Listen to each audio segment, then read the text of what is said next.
Hello, everybody. I'm dropping the link because I'm here to talk to people. And I'm trying this multi aspect thing, but not on my channel because I don't want artifacts that I don't like hanging around. But I am here to talk.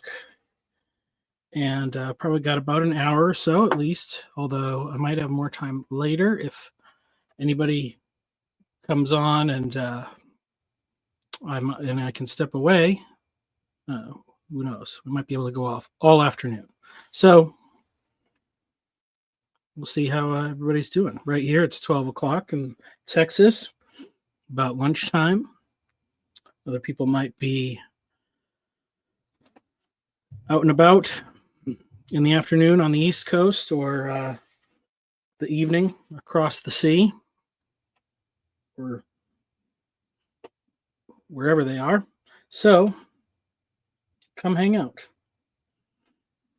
I'm going to look at the books that I have not read. I have a lot of books. I buy these books at Goodwill because they're cheap. And if I see something that I think might be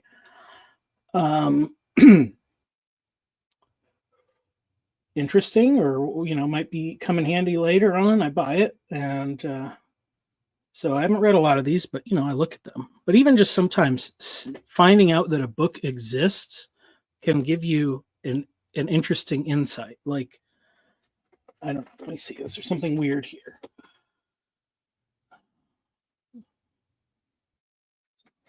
What is it? Oh. Hello, Yoav. Hello. How are you? I'm fine. Greeting from Israel, where evening is set already.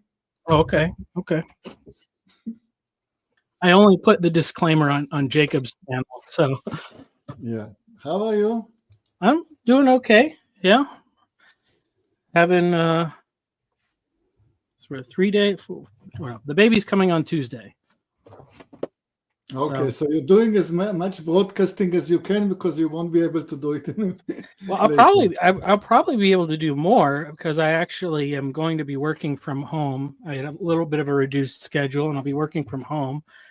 And the other kids are going to be at school, and babies sleep a lot, so chances are I'll be on here more. Maybe not for the next week or so, but I'll be around until pretty close to the end of the year. So yes, he shared this already. So yeah. Well, well, how was your Sabbath?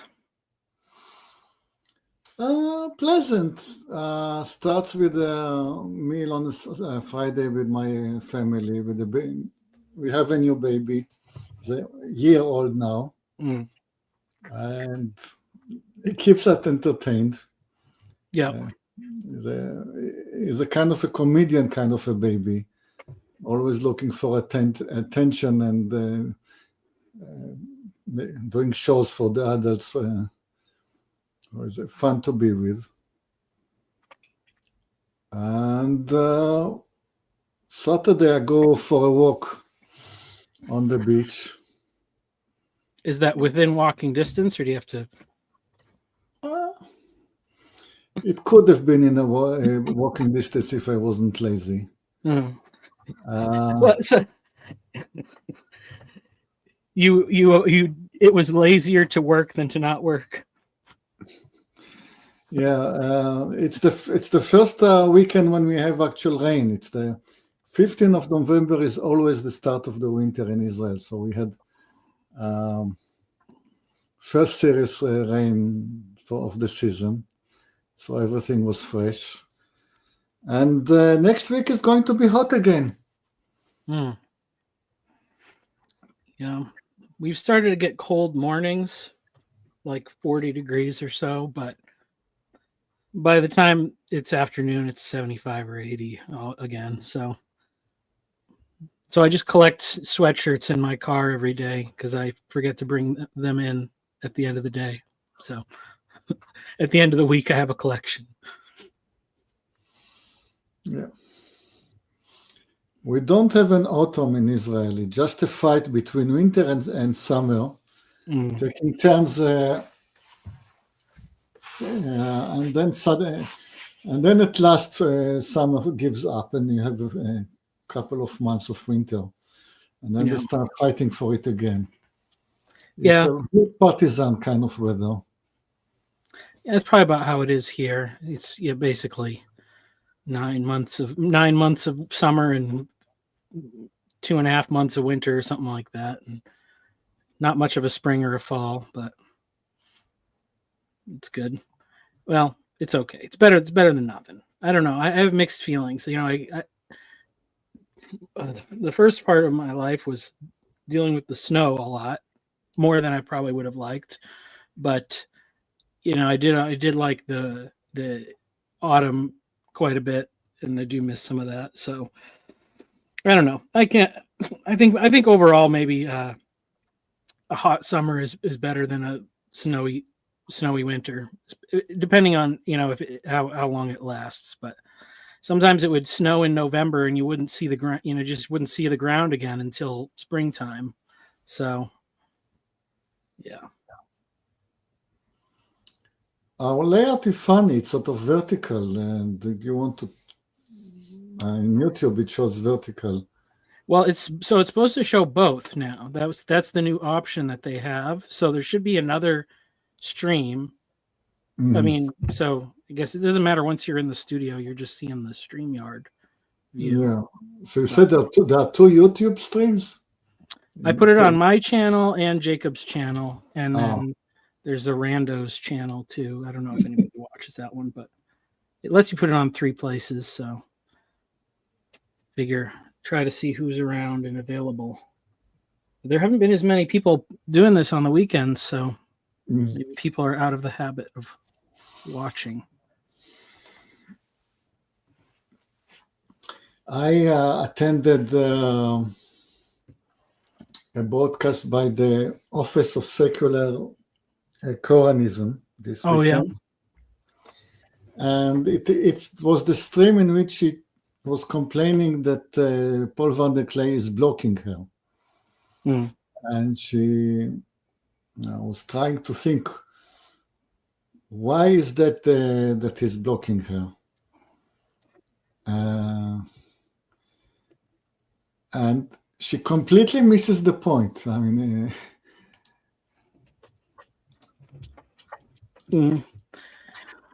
her statement was like that. I mean, Hyde Park Corner in the UK? That's the one where everybody goes and talks or whatever? Yeah. So she lives nearby, and she has the habit of going to Hyde Park Corner, and then you just have your arguments about whatever subject you want to argue about. And she likes it because it's businesslike. As she says, you don't ask how's the wife and how's the kids, and you don't have small talk. You completely get to the point of whatever the matter you want to discuss. And she completely misses the point of what Paul van der Klee is. Yeah. With Paul van der Klee, you start with how's your wife and how's the kids, and then you move on to small talk. And then if there is any spare time, you go into the subject. Well, I mean, I think, that's the thing is all those different subjects, if they don't connect to that stuff, like it's not so important really. Or, I mean, everything is connected, but I think that's the thing that has been downplayed maybe for a long time is how do these different aspects of life connect to, whatever your private life or your personal life, or putting everything in its own little box. And it doesn't seem like it's such a good thing all the time. So Lance, you should come on if you're around. We're just hanging out, nothing fancy. Yeah, but we should make. I still don't like this layout. I don't know what that- what's on I, that side. I will see if I can change it. Okay. How is this? No, it changes for. Let me see.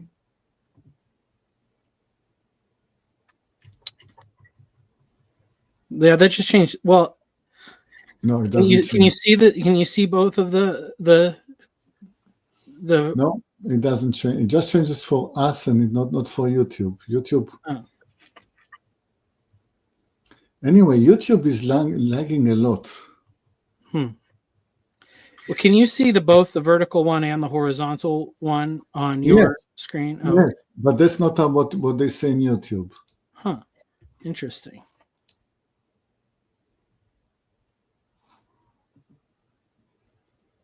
Well, even though okay.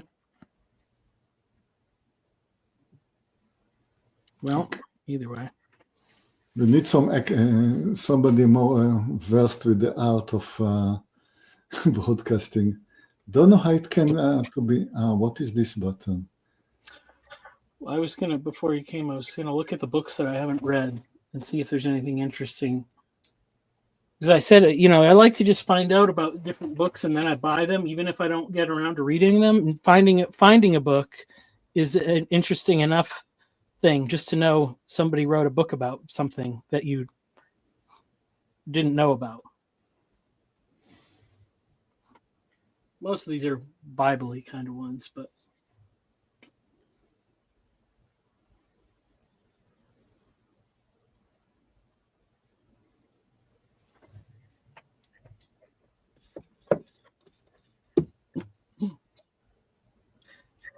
this one has the font. Mm-hmm. I haven't read a book in a very long time. Yeah. Certainly since the invention of YouTube. Hmm. Just given that on books altogether. I try to make the effort. The only time I can really get myself to do it is right when I first wake up. If I try to do it like in the evening or whatever, my brain is too mushy, or at least not to read anything serious. So I try to read a little bit every morning. So just so I can get through some of these ones that people tell me are important. But I don't know. I have this idea. I don't know what you think about this, but because there's so many books that people say like are important, and people have like these different lists of like these are the foundational books that you should read. But I think maybe it doesn't matter whatever book it is. It's like the first several books you read, or the first books you read, maybe at a specific time in your life, whatever they are, those are the ones that are going to have the biggest impact on you. Yeah, but that's always true. You always remember what you learned in a young age. Mm-hmm. The benefit for me is that I have read a lot as a kid. Yeah. Both my mother and my grandfather were managers of libraries. So I always had access to a huge library at home. Mm. So I was reading a lot. And so the thing I think about is, because if everybody reads the same set, if you have like whatever, like the people talk about like the classics or whatever, and I guess, they're talking about Homer and Plato and then, I don't know, whatever it is, or maybe it's English literature or something like that, Shakespeare, and, there's lots of good stuff there. But if you get everybody reading the same list at the same time of their life or whatever, you're actually, it's creating a false idea that these things are like, these are the foundational texts. It's just because we've all agreed that they are, or whatever. And if people read more different texts, maybe you have to read some that are the same. Like I would say maybe everybody reads the Bible, and then everybody reads a bunch of other different things. You can compare and contrast what you gain out of those things in an interesting way. Because to have the same list for everybody seems like you're trying to really create a very small culture, or you're really trying to enforce the boundaries of the culture that you allow to express itself. But surely you need foundational texts where, everybody, an official handbook at least. Yeah, well, that's why I said the Bible, but or whatever book your religion is. Yeah, well, but as the canon of accepted books grows, so I'm thinking about this, because they have these classical schools or whatever, and they are saying we want people to read the great books. So if you take a kid's whole educational years, and all the kids are filling, all that time with the same books, you're hitting at the same formative moments. You are kind of restricting it. It's that would be the extreme, because if you have such a volume of books that everybody has to read, you're missing out on that's the balance, is between how much you should have in common with somebody else and how much your experience can differ, has a different effect. Yes, but I suppose everybody, if they're from different religions and cultures, that they will have their different ideas of what their foundational texts are. And I suppose this is what you have to juggle with. It's like, well, which group are you talking about? Are you talking about, your nation? And then there'll be, the foundational texts of the founding fathers, or, whatever it is. And then every American will be expected to know the history of, the American Revolution, etc., etc. And somebody from somewhere else will have a different history. But I think the problem is that history is taught differently from generation to generation. I'm sure you might have been told by your parents that their idea of American history is maybe different to yours. Would you say so, Michael? Possibly. I mean, yeah, I don't know. Because it's taught in a different way. Mm-hmm. Or they leave things out, or they add things in. And I think that's a difficulty. And it seems to me that, every generation, because they're taught their own history in a different way, will have a very different conception to their national identity compared to their parents. But that's also inevitable. Yeah. Yeah. Well, that's so that hits I think that hits another problem of, inevitably each generation is going to pass on something less than the fullest sense of the knowledge and wisdom that they've gained. Each generation will add something new because they have their own life experience, but something from the past will probably be forgotten, or if not, you just get this kind of bloated canon. I think this is kind of some of the problem, what happened with the Catholic Church, why there need to be a reformation, because no one can study and fully, know all the writings that have been composed and kept from 30 AD to the present day, and still, or if you have to learn all that before you can have a voice or opinion about what's happening here and now, well, you're just never going to get there. So you need it to be edited and interpreted, like the good guys one, and who were the good guys, and what the story was, and I guess that kind of thing, right? So I guess for Americans it would be, did the good guys win the American Civil War. And sort of notice that, some Americans haven't gotten over it yet. Well, I don't really believe in good guys or bad guys. That's too that's too shallow of a categorization. So I think there's probably problems on both sides. Yeah. Yeah, so it seems it wasn't really about slavery after all, because I remember watching this Steven Spielberg movie. I think it was 3 hours long, and it was about Lincoln.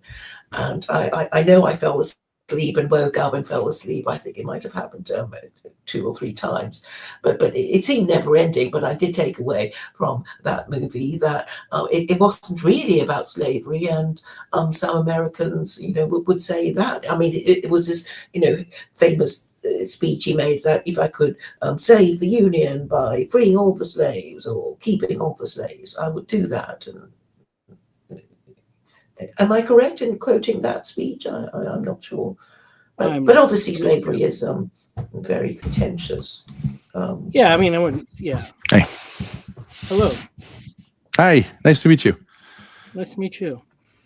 You guys are Jewish? Well, Not all of us.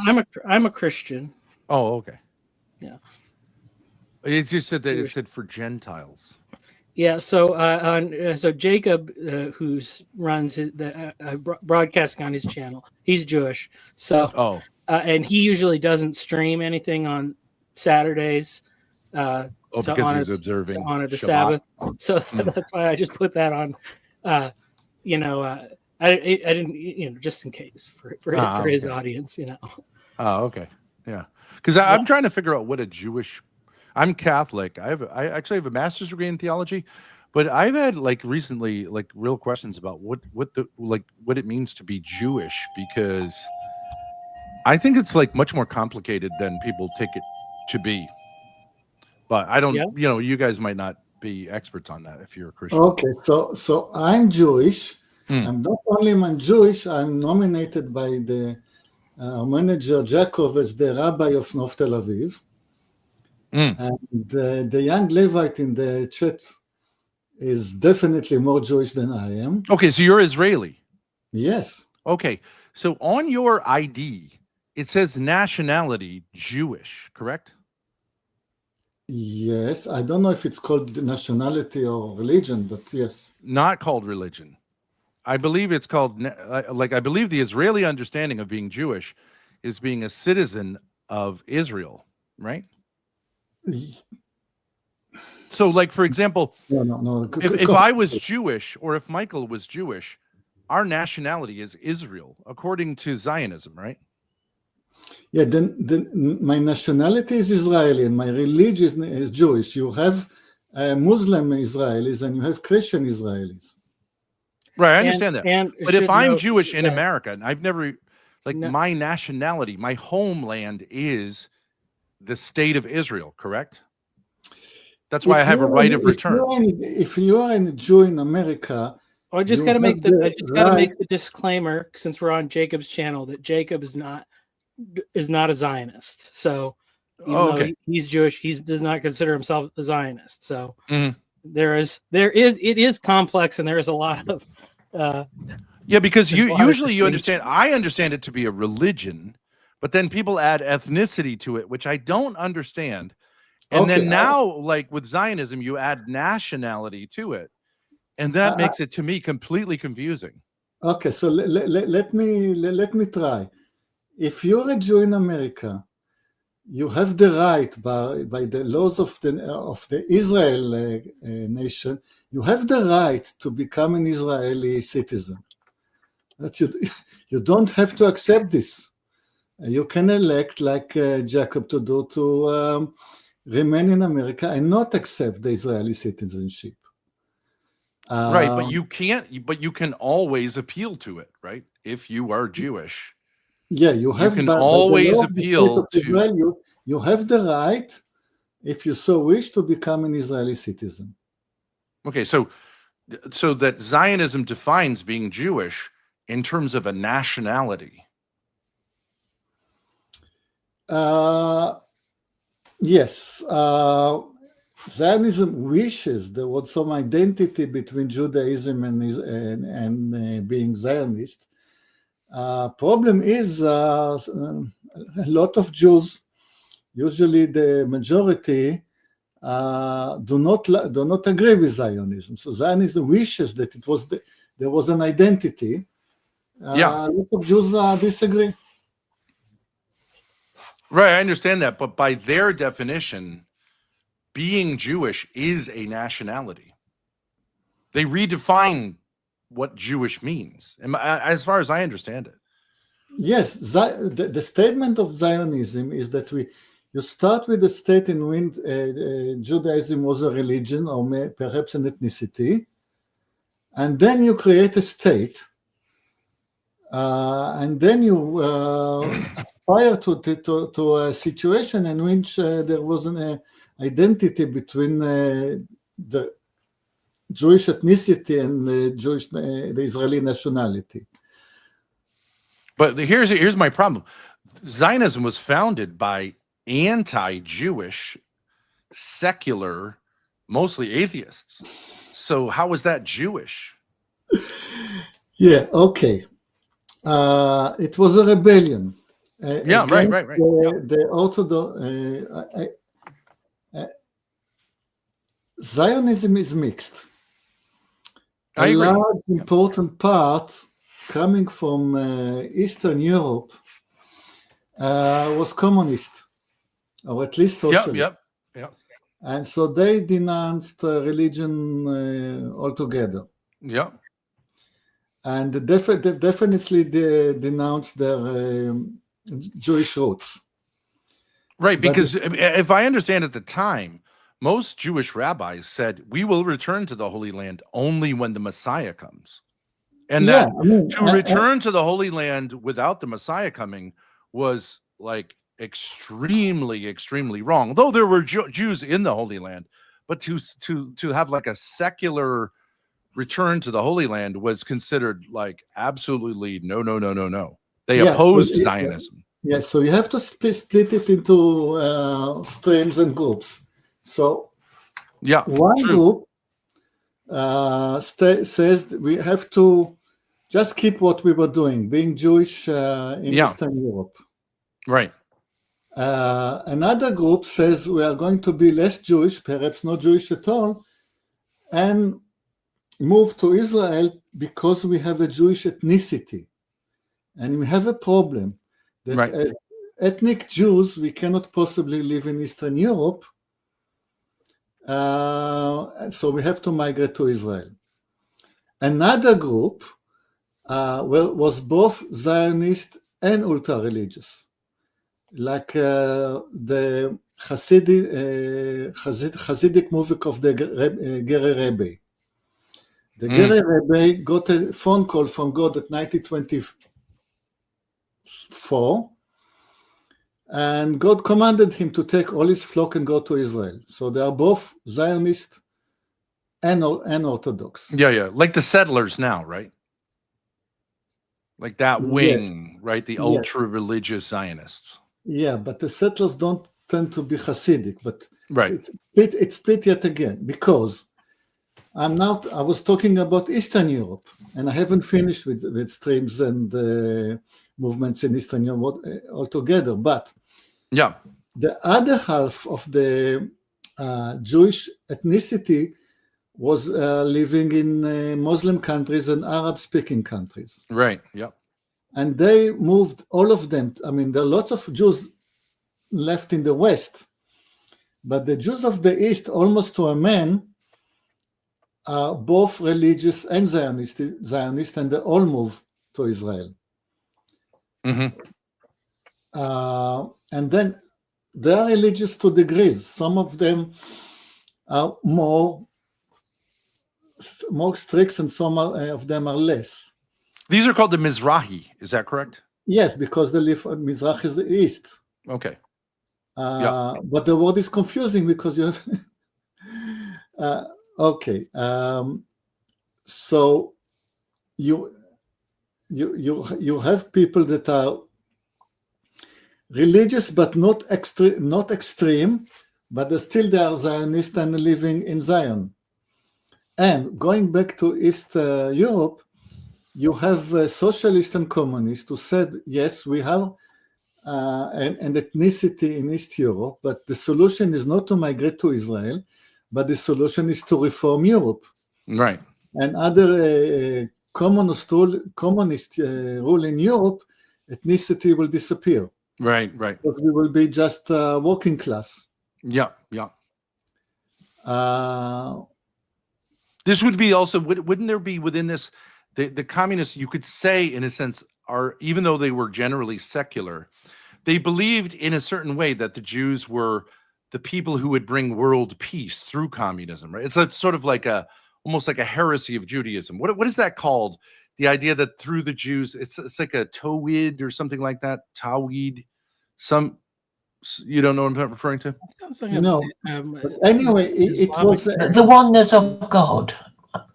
Surely Well, when you that mean the Talmud. Jewish people would become like the city on the hill, all this kind of stuff, and through like Jewish rule, whatever that would mean, it would bring universalism to the earth. Like Christians obviously take that to mean like through not Christ. Jewish rule, not Jewish rule, the rule of the working class, communist rule of the working class, never Jewish rule. But utopianism, a kind of utopianism. Yes, and they believe that they are Jews, they have special role in this because it is a matter of life and death for them. Because if a working class communist rule of Europe is not achieved, then the Jewish ethnicity within Europe is in danger. Right. So it's a matter of life and death, not only a matter of ideology. The Right, Jewish problem is a problem to be solved one way or another. You're saying it's like a demographic strategy, right? So we break apart nations and we create a one world in which like the nation state can't oppress minorities because you don't have strong nation states, right? Because people will be classified by their profession and not by ethnicity. Yes, that's right. Tikkun olam. That's right. That's the phrase. Thank you. Okay. But the Jewish communist idea was that you would be identified as working class, not as a Jew. Right. All ethnicities get blended in and subsumed into economic strata. Right. So that's one way. But here's my question to you. I'm Catholic. I know Muslims. I don't understand how Jews are an ethnicity if Catholics aren't an ethnicity and Muslims aren't an ethnicity. I have never got anyone to answer that for me because there are distinct customs that Catholics have. There are distinct customs that Muslims have. There's a Muslim culture. There's a Catholic culture. And there's certainly a Jewish culture.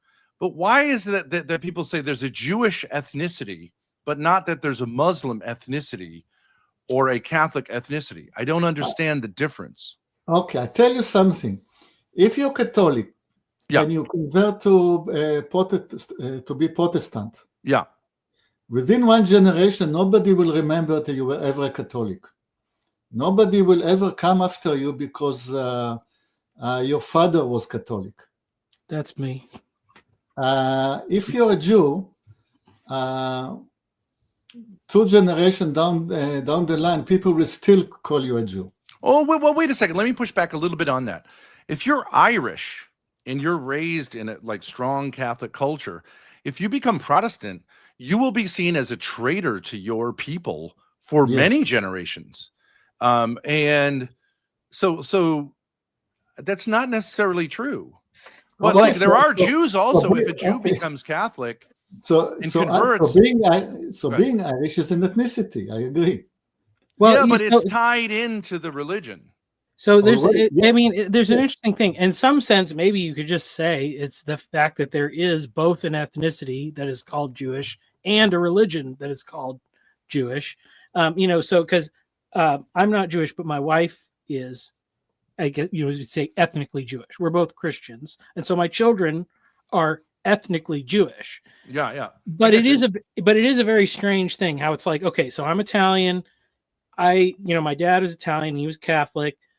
then he became born again. So I'm not Catholic, but I'm still Italian. So I'm like, I'm an Italian Christian, but there's something about, I guess, because the religion is also associated with it, that it's very hard to maintain Jewish, even ethnic identity once you become a Christian. Or a lot of people assume if you say like you're a Jewish Christian, that Yeah.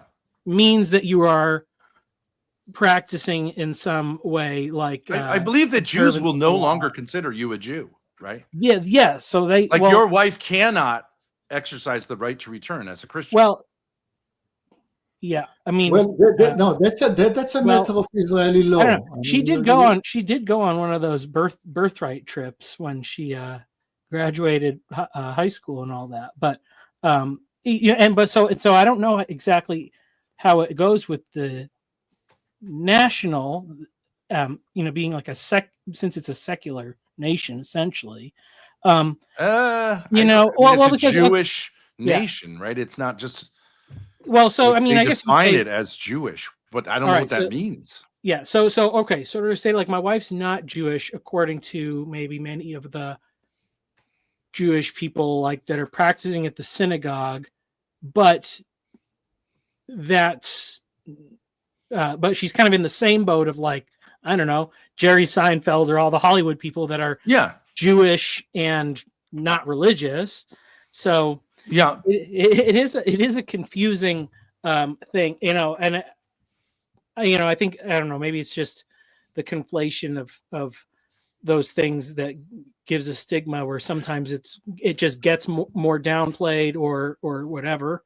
But Michael, you as, like, I would use the term Protestant. I don't mean to take offense. If you want to say born again Christian, whatever you want to say. Protestant. But, like, so you were raised in Italian Catholic culture, which is very distinct. I lived in an Italian neighborhood in Providence for 25 years. Like, it's definitely a thing. Whenever I went to church, they were like, "Why your name a no end in a vowel?" You know what I mean? It was like so Italian.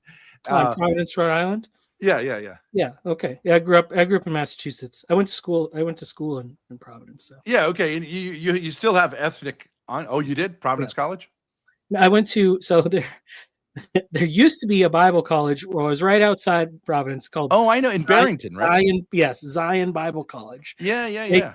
They changed their name because it turns out that having the word Zion on your, like, transcript makes it difficult to get visas to go to certain other countries. Oh, really? So for people that wanted to be missionaries or whatever, that didn't help them out. Oh, really? Yeah, that's funny. Yeah.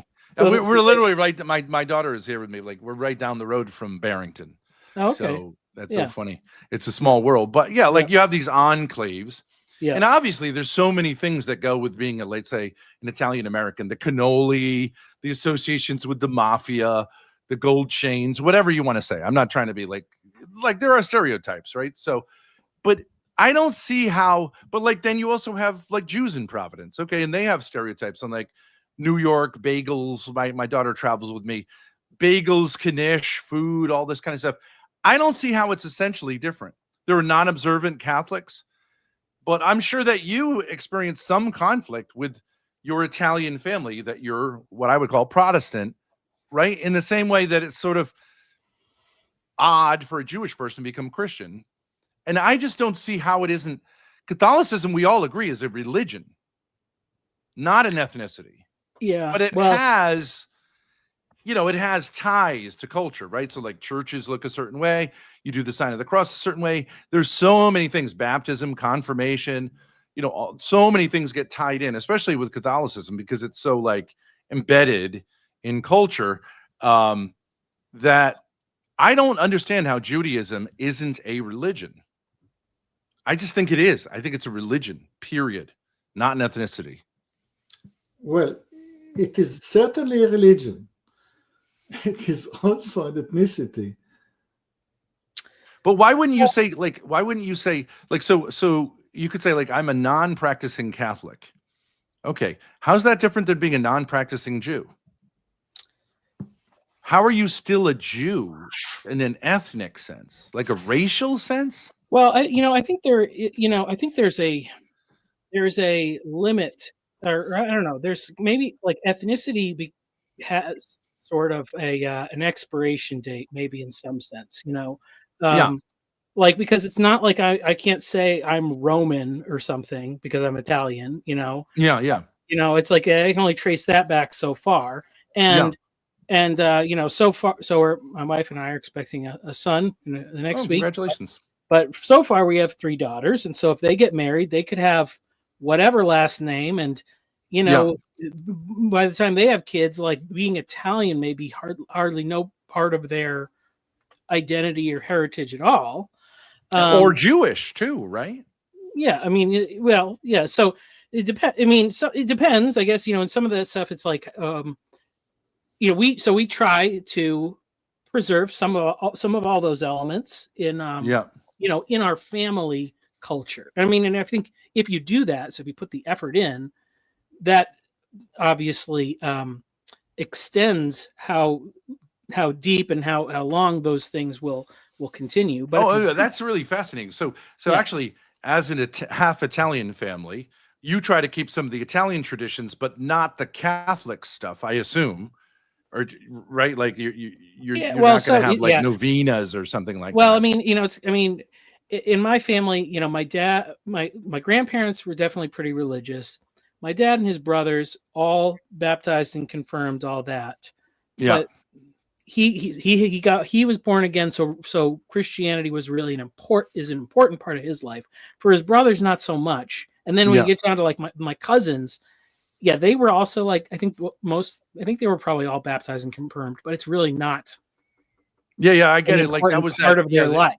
So I mean, right, it's the same way. Without the practice and the observation right. of Right, that religion, tended to or happen. It was like they had a yeah, strong, probably lived in an Italian American community when they first, whoever the first ancestor come over, yeah, super tight. They did all the festivals. They met their wives at church, and then it gets looser with time because you assimilate, right? yeah, yeah. But how is it different what you pull from the Jewish? Because isn't it the same thing? You're happy, maybe you have dreidels, you do like potato pancakes. I'm not sure, but you also don't want to import the religious thing of Judaism, which rejects the Messiah, obviously. So wouldn't it be the same?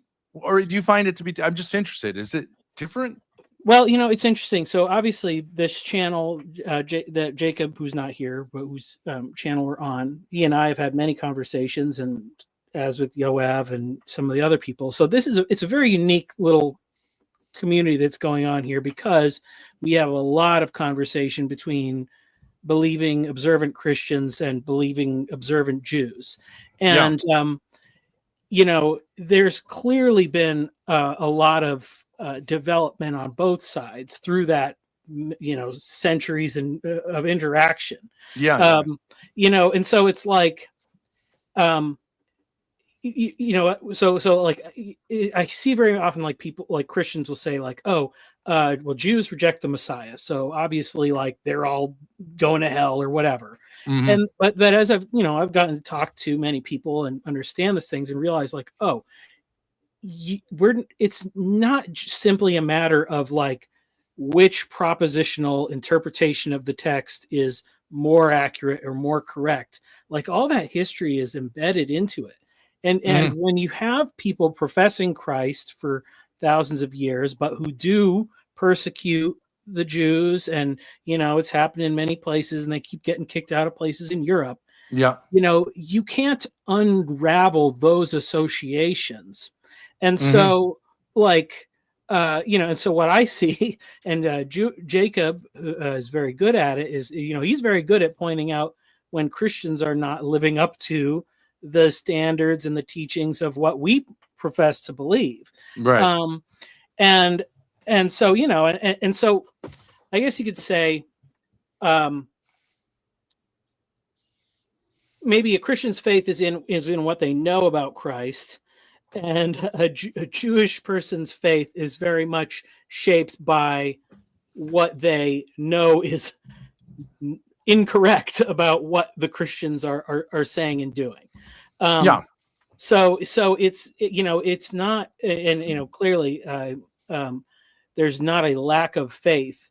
It's and it seems to me that very much they're looking for a time, when the world, when what most Christians would say, like when Christ returns and everything will be like that's, so it's like when Christ returns to the Christians, many of the Jews will say, oh, here's the Messiah for the first time. That's Mhm. as Yeah. far as expectations go. So it's not really like so much a difference of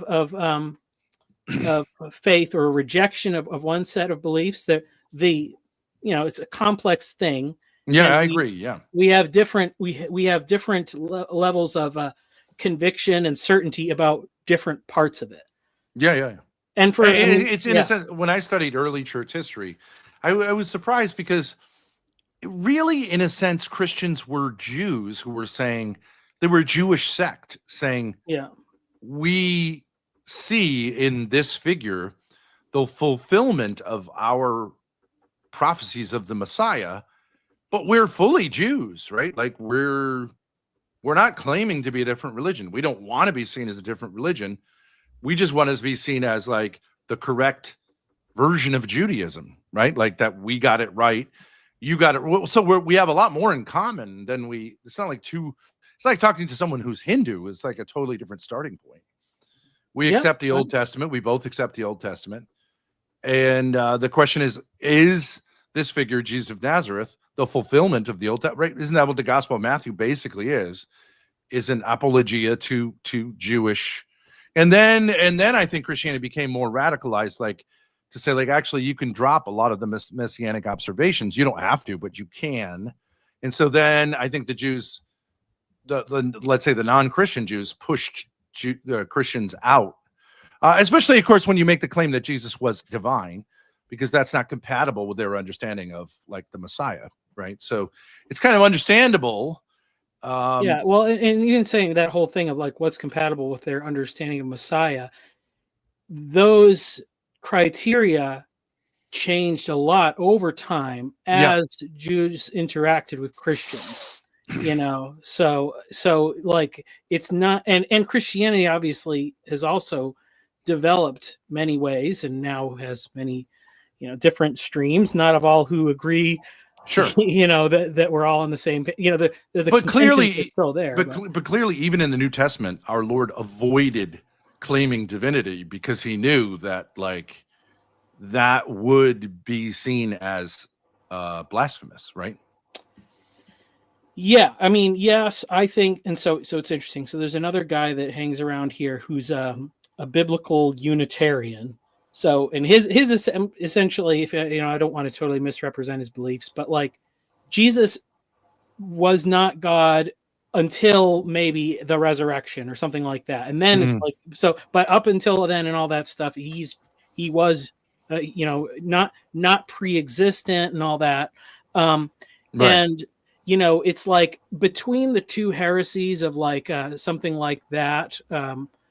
Versus a Gnosticism that says like he's just a divine apparition.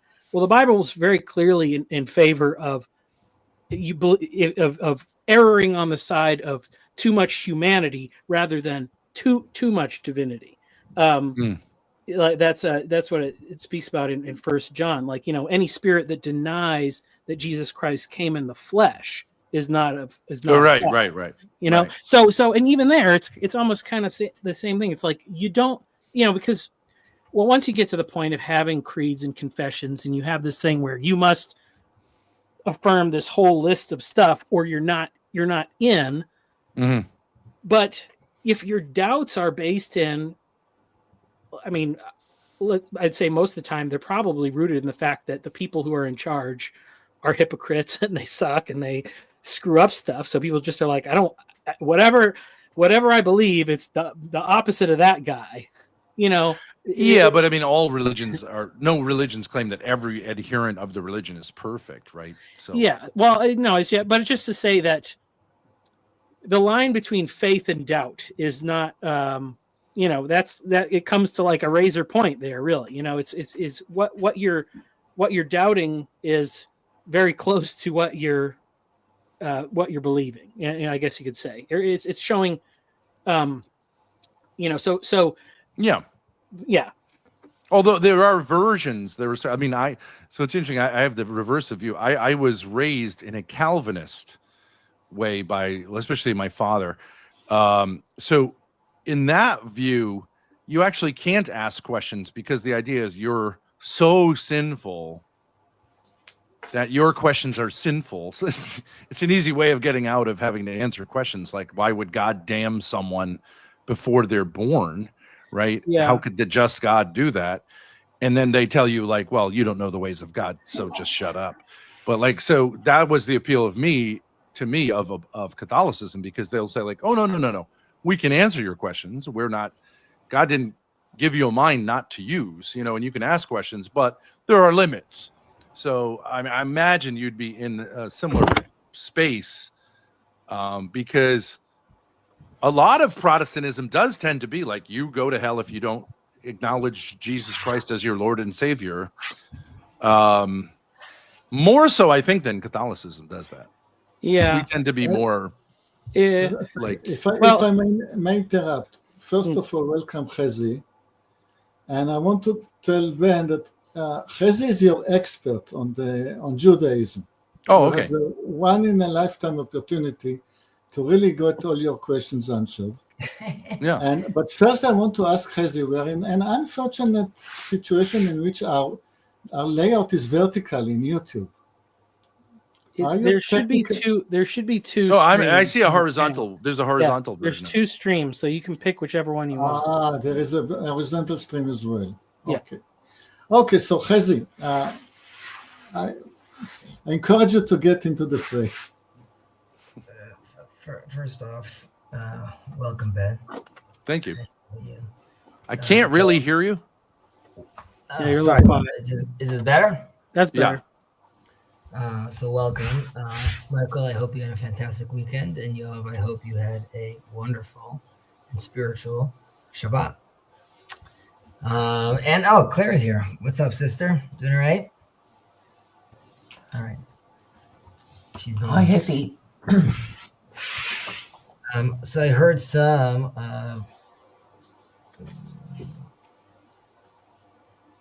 Hello, Mark. I hope you're doing well. Okay, so I'm leaving the stage. There are too many people. Ben. Yeah. So is this your first time seeing this channel, or? Yeah, I just popped on. I have studied religion. I have a master's degree in theology from a Jesuit university, and I also have been like really interested in. I would say I'm sort of right of center politically, and there's been an emergence of a kind of, big Zionist debate. I'm sure you all know that. Tucker Carlson, Nick Fuentes, these people. I've been interested in them because, like, Nick Fuentes is Catholic. I'm Catholic, and I think a lot of people get a lot of things wrong when they say the Jews or Judaism. But I actually don't know what the answer to a lot of these questions are. What does that mean, Jewish? So I've heard Jews say that Judaism is a religion. That to me seems the most consistent answer, that it's not an ethnicity. It's not certainly a nationality. That's something that Zionism created that is actually anti-Jewish. But, Yeah, there's a lot there. Again, this is Jacob's channel, and Jacob is not, I'm just going to give up all the qualifiers, right? sure, yeah. He's not pro the Israeli state. I did give the Jacob is not a Zionist. Yeah, he's not Zionist. I am a Zionist, but that is obviously a very it's a very loaded term. Yeah, that's true. And it's important to remember as first of all, Jews today are representative, or for most of history we're like a tribe and a half of the 12 tribes, right? Like all of us are also experiencing Judaism from this 2,000 year exile it was in, and it really picked up many different cultures, right? The Mizrahi Jews and the European Jews, and all of them are coming with their own different bag of tricks, so to speak. And I could give a spiritual reason why that's true, but let's just look at the facts for a moment. So yes, so we're definitely dispersed, and There's all these other tribes that we've lost along the way. And so you're right. There's different dynamics to it, which are some has to do with it going through the mother, right? Its own lineage. Some Right. have to do with, Yep. with an adherence to a religion. But that is really something that's added, fairly later on in the experience of the Jewish people, right? Or the Israelites. You're only having that once they leave Egypt and God decides to give them this Torah that they decide to take on, right? These commandments. Beforehand, with Abraham and Isaac and Jacob and even the brothers themselves, they're doing their own thing. They're becoming a people that has to do with their responsibility as like a tribe of people that through its lineage, or at least we believe, is holding a place to allow for revelation to come to mankind. And that gets spread on later through the people of Israel, Christianity, Judaism. We could bring other religions into this as well. We're all promulgating in this day and age, right? We're all bending the knee. If you think about the billions of Christians and then the billions of Muslims and the small little group of Jews, but that's a big part of the population all calling out to God's name. So we see that definitely as something as Jewish people, but again, going back to Abraham, right? We're going back to this people. People, the way it could play around as God sees from the first few tries with the Tower of Babel and the flood, that this is going to have to manifest through a people, because this is how the world is developing around us. And the people of Israel and its nation is how you actually take these divine ideas and manifest them into the world. And that's only going to happen through a system of there's a people, there's a community, there's a city, there's walls, and all those walls and the 613, so to speak, commandments are really trying to give you an operating system to allow you to show how that is modeled in a people through a nation, and that is then delivered to everyone to participate in. But isn't it true that 10 of the tribes, though they were fully Israelites, the northern kingdom was rejected? Is that correct? Oh yeah, I mean, and unfortunately, fortunately and unfortunately, these patterns repeat themselves again and again, even in modern day Israel. But yes, there was tension with the tribes, and there is after Solomon's reign. Eventually, the kingdoms split up, but so those people are not Jews. Well, no, they were again. No one was called Jewish then, right? If you would be called a Jew if you were from the tribe of Judah. Right. I personally from the tribe of Levi. What's up, dude? Yeah, I can. I will join you guys in a moment. I'm sorry, but there's a priority, and it is my son.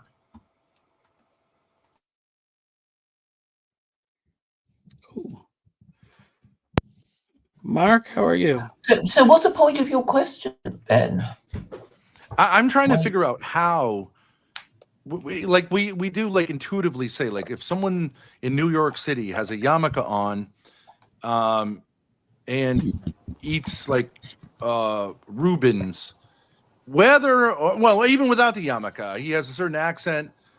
You're Jewish if your mother is a Jewess at the time of your birth. Why is that like Jewish ethnicity, whereas like someone like Michael, who grew up Italian Catholic, doesn't have a Italian Catholic or Catholic ethnicity? Why would we say, yeah, he's Italian, but he's not Catholic? Why is it? It's only in Jews that religion and ethnicity are merged, right? And therefore, they're not.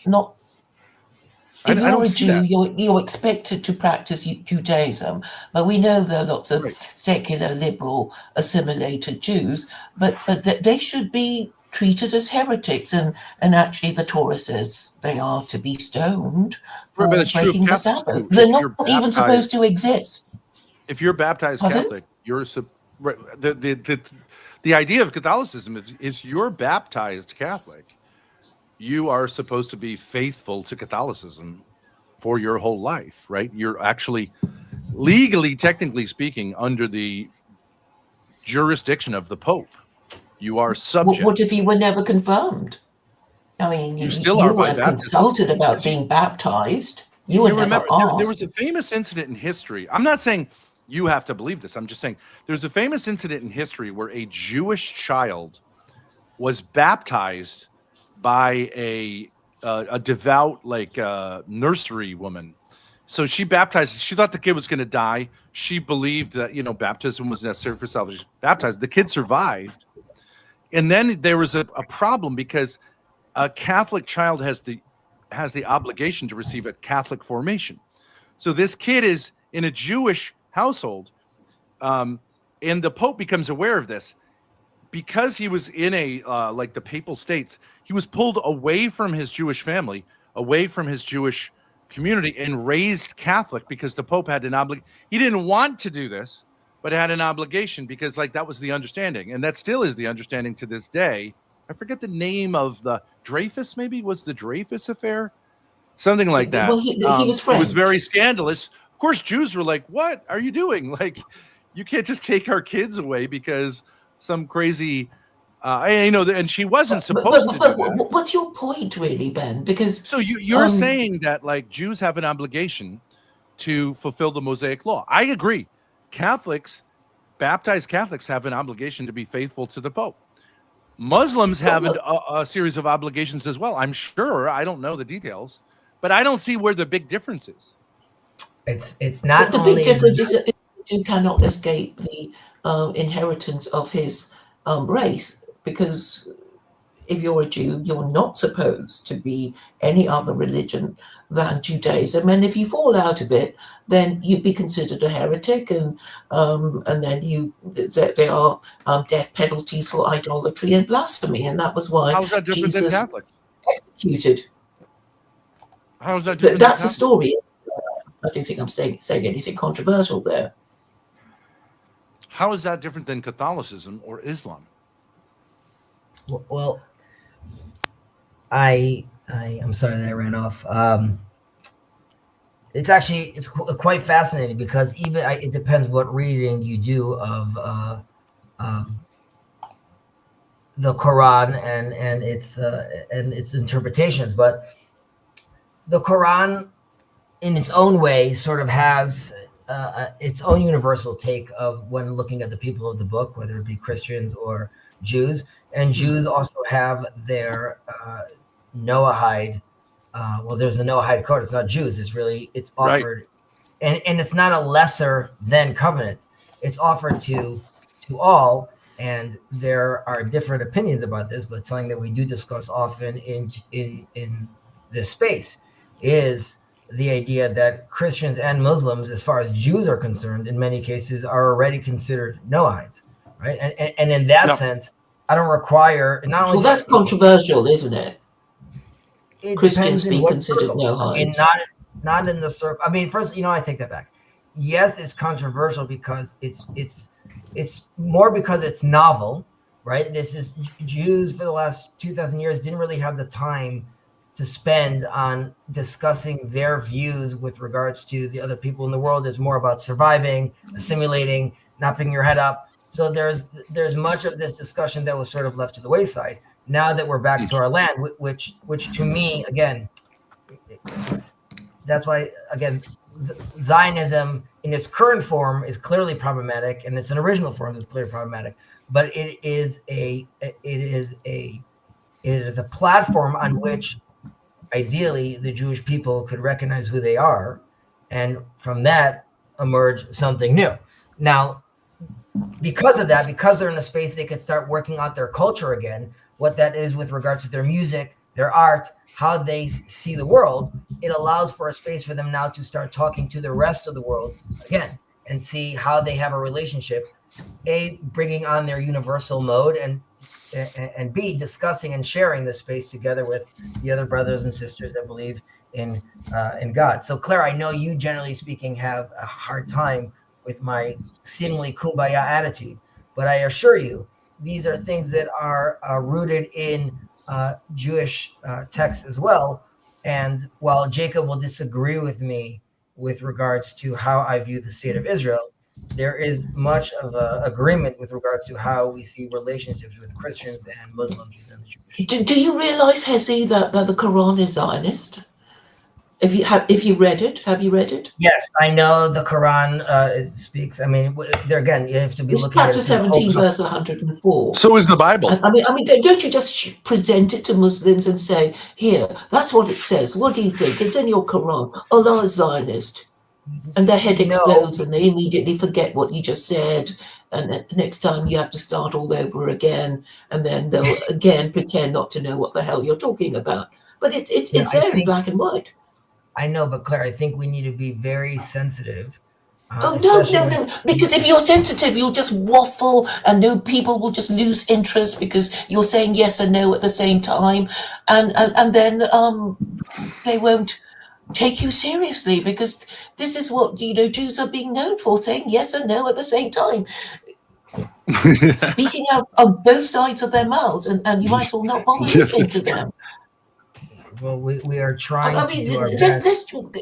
And anyway, if you're supposed to be a righteous Jew, you have to take a position on idolatry. Surely, you're right. You have to say, we are the people who said idolatry was wrong. You are right, and it's very apropos to this weekly portion which we read about the life of Sarah, and in it, towards the end of the portion, it says that Abraham gifted all he had to Isaac. And then it says in the continuation of that verse, and he gifted gifts to the concubines' children and sent them eastward towards the east. Now, if he gave everything to Isaac, what are these other gifts that he's giving to the concubines' kids? And our sages discuss that there's the mission through Isaac and Jacob that is for Israel. And then he gifted other gifts with regards to spiritual gifts and mystical gifts for the rest of the world to share. Now, Claire, to your question, for Jews, right? Specifically for Jews, idolatry and our relationship with God, and specifically the Tetragrammaton, right? And unifying all things in only Him, that is a requirement that is demanded of us. This is also something true that our Muslim brothers and sisters take and understand as well. That's not to say they're Christians, and I would even say in Hindu or the Shinto religion, they have their own interpretation. That as far as Judaism is concerned, as long as they recognize that there's one source behind all these things, then for them, that is not considered idolatry. While that is considered idolatry for Jews, for them, it's considered joint worship. And there is a space for that. And I tell this to Muslims, and this is true to Christians as well. At the end of days, when the last Mahdi comes or when the Messiah comes, who are we to quibble with what he demands? Once he comes, it's all good in the hood.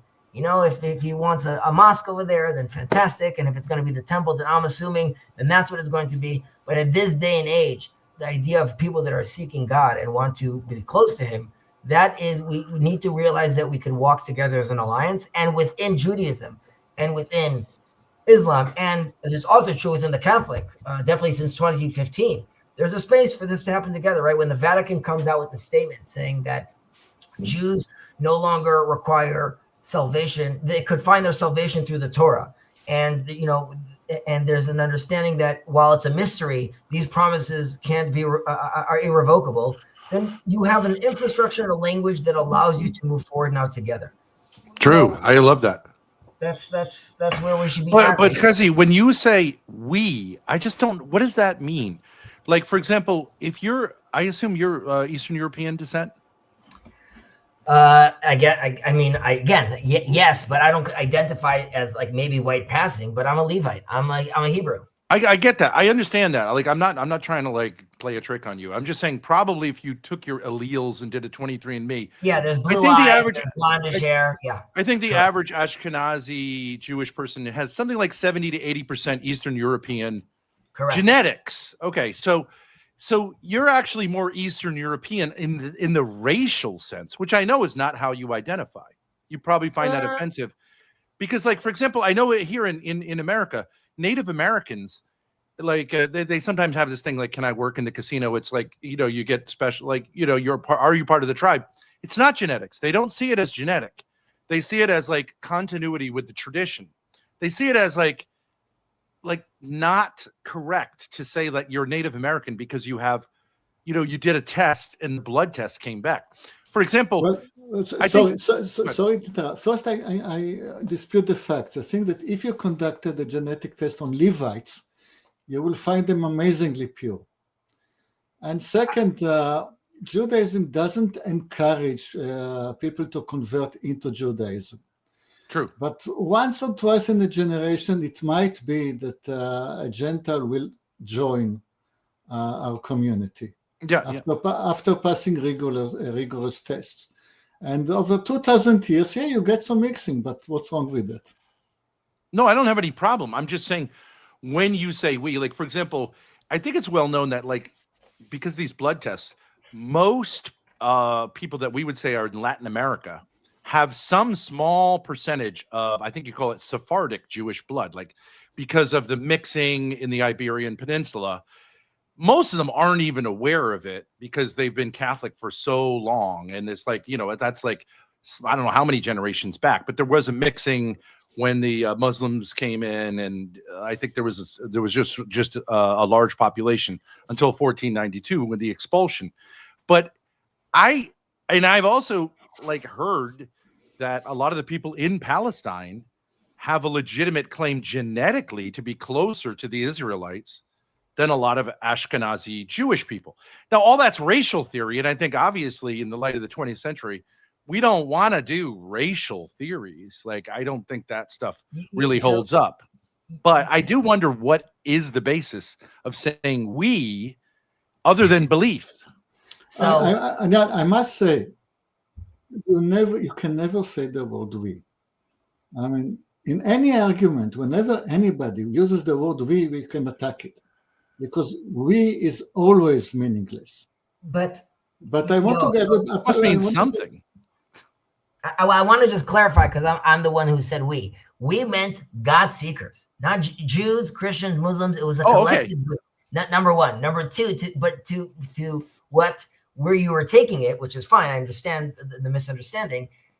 Like you have said, I believe there's actually 4 distinct markers in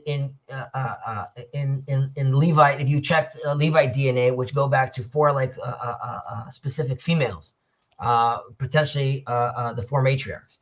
Secondly, because of the strict, and this wasn't always the case, it's going through the mother, but because of that's what had developed, that allowed that tradition, like you just said, the traditions and those cultures, it was an accelerator, because you managed to keep these things, of course, very sort of tight knit. So I don't see in any way Jews as genetically superior, and I don't see us and by a chosen people.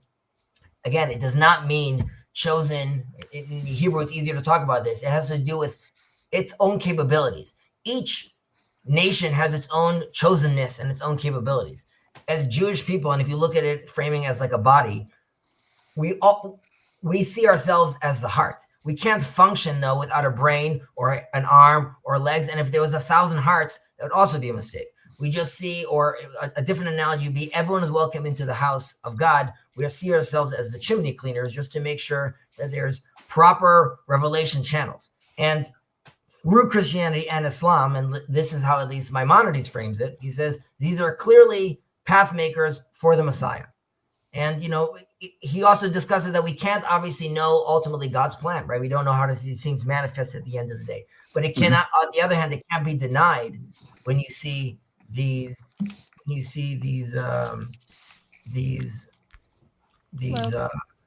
is my daughter, Grace. powerful manifestations. I'll just pause for 1 second. First of all, welcome, Grace. I hope all is well, and Hello. Thank you. you're doing well as well. And Mark, you were shaking your hand no before. Do you want to share your disagreement? You're muted, brother. Marky Mark and the funky Mike. We can't hear you. Not yet. All right. While Mark is trying to figure that out, Grace, do you want to introduce yourself? Tell us a little about yourself. How you doing?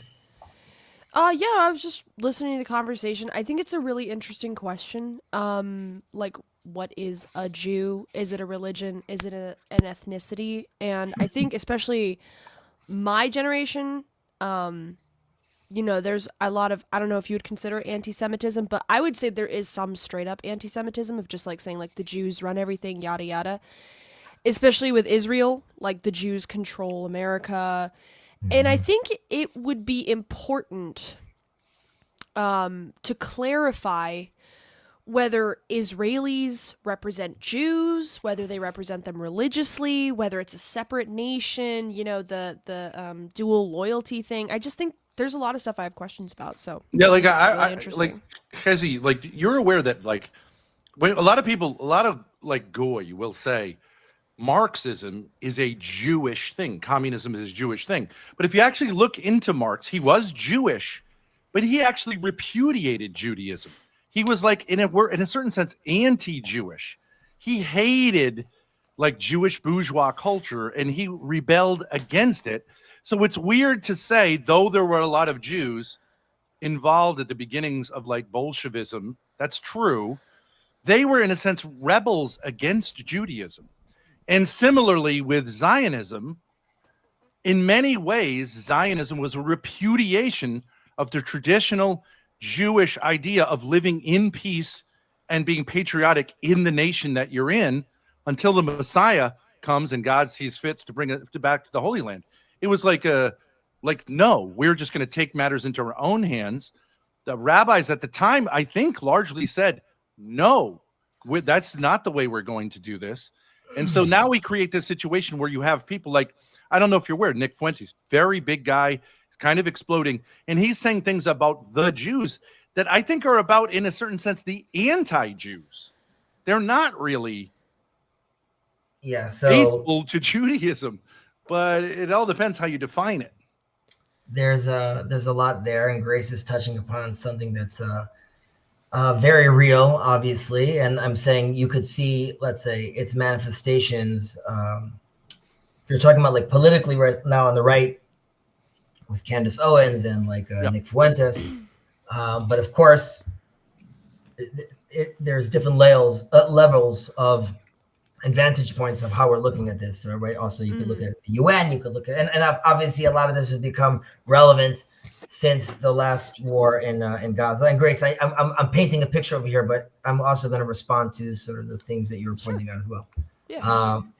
Why not just divide Jews between righteous and unrighteous Jews? Isn't that the simple? But that's simplicity. We're going on a little. Who's going to decide who are the righteous ones? 1 second. Yeah, the ones who are observant, at least the ones who are observant. I mean, Claire, but just to that note, who are we? Again, there's an unobservant Jew in Israel that risked his life to save a Jewish family.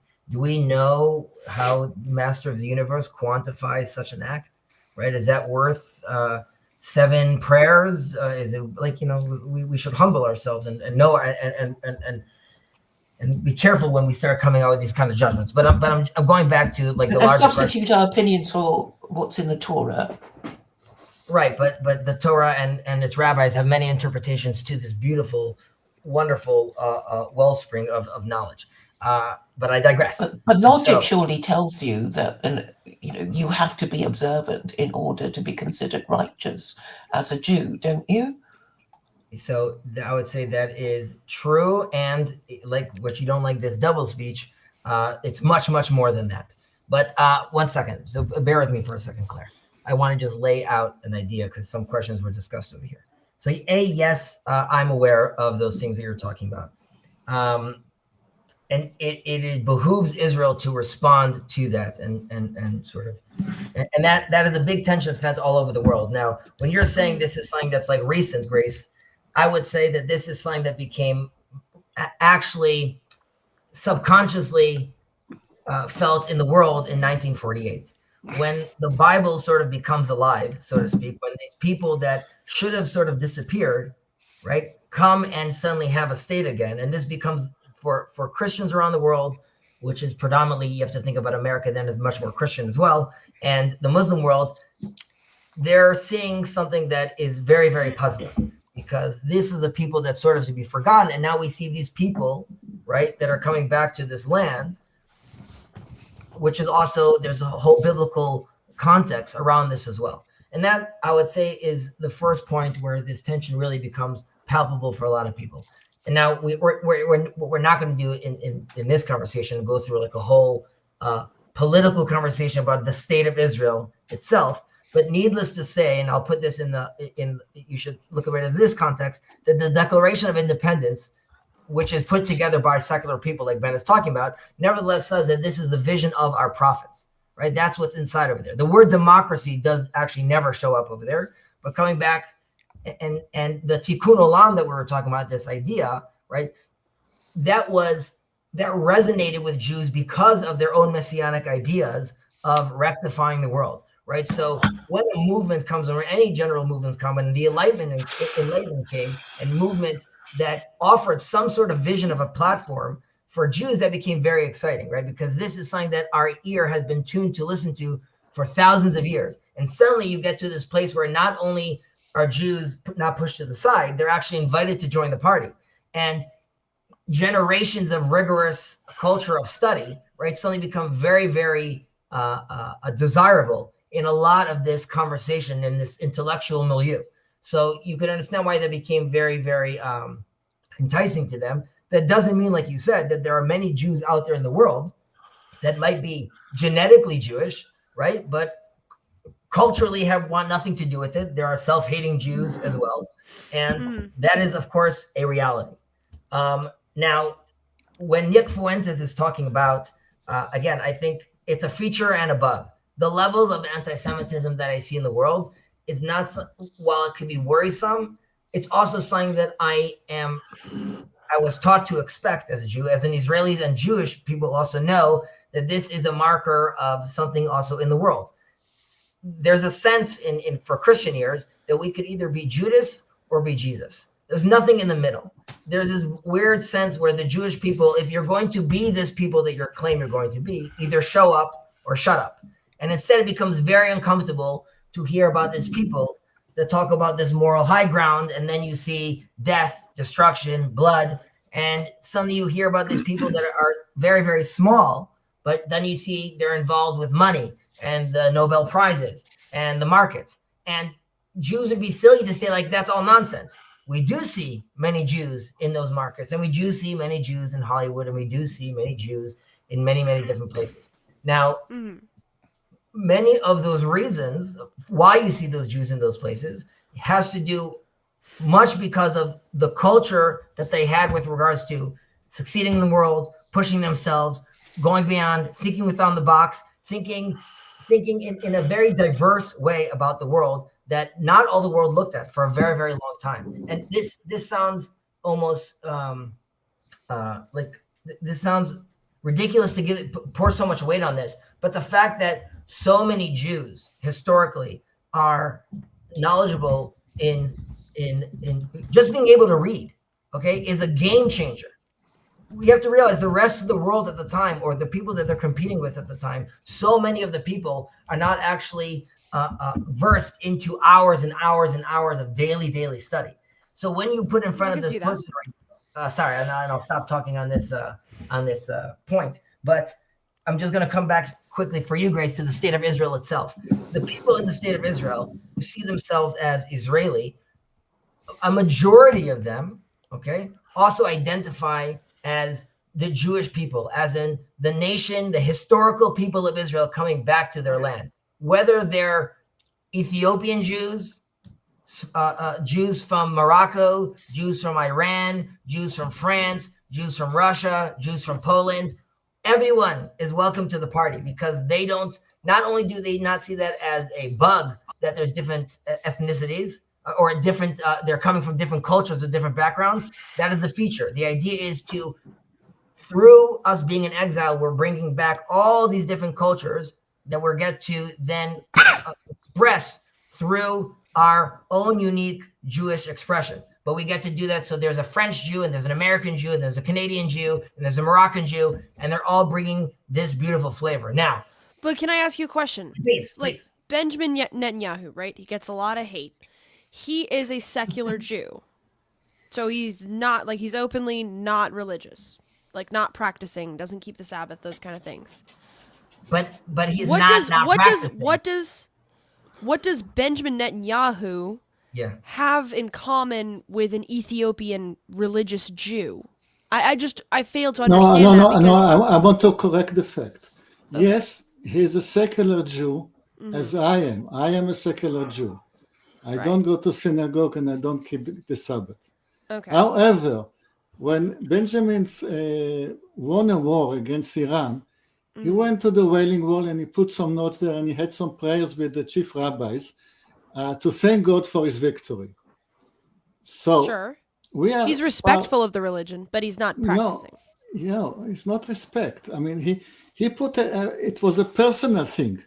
I mean, God, you have made me a winner. I'm going to thank you. It's a personal thing between him and his God.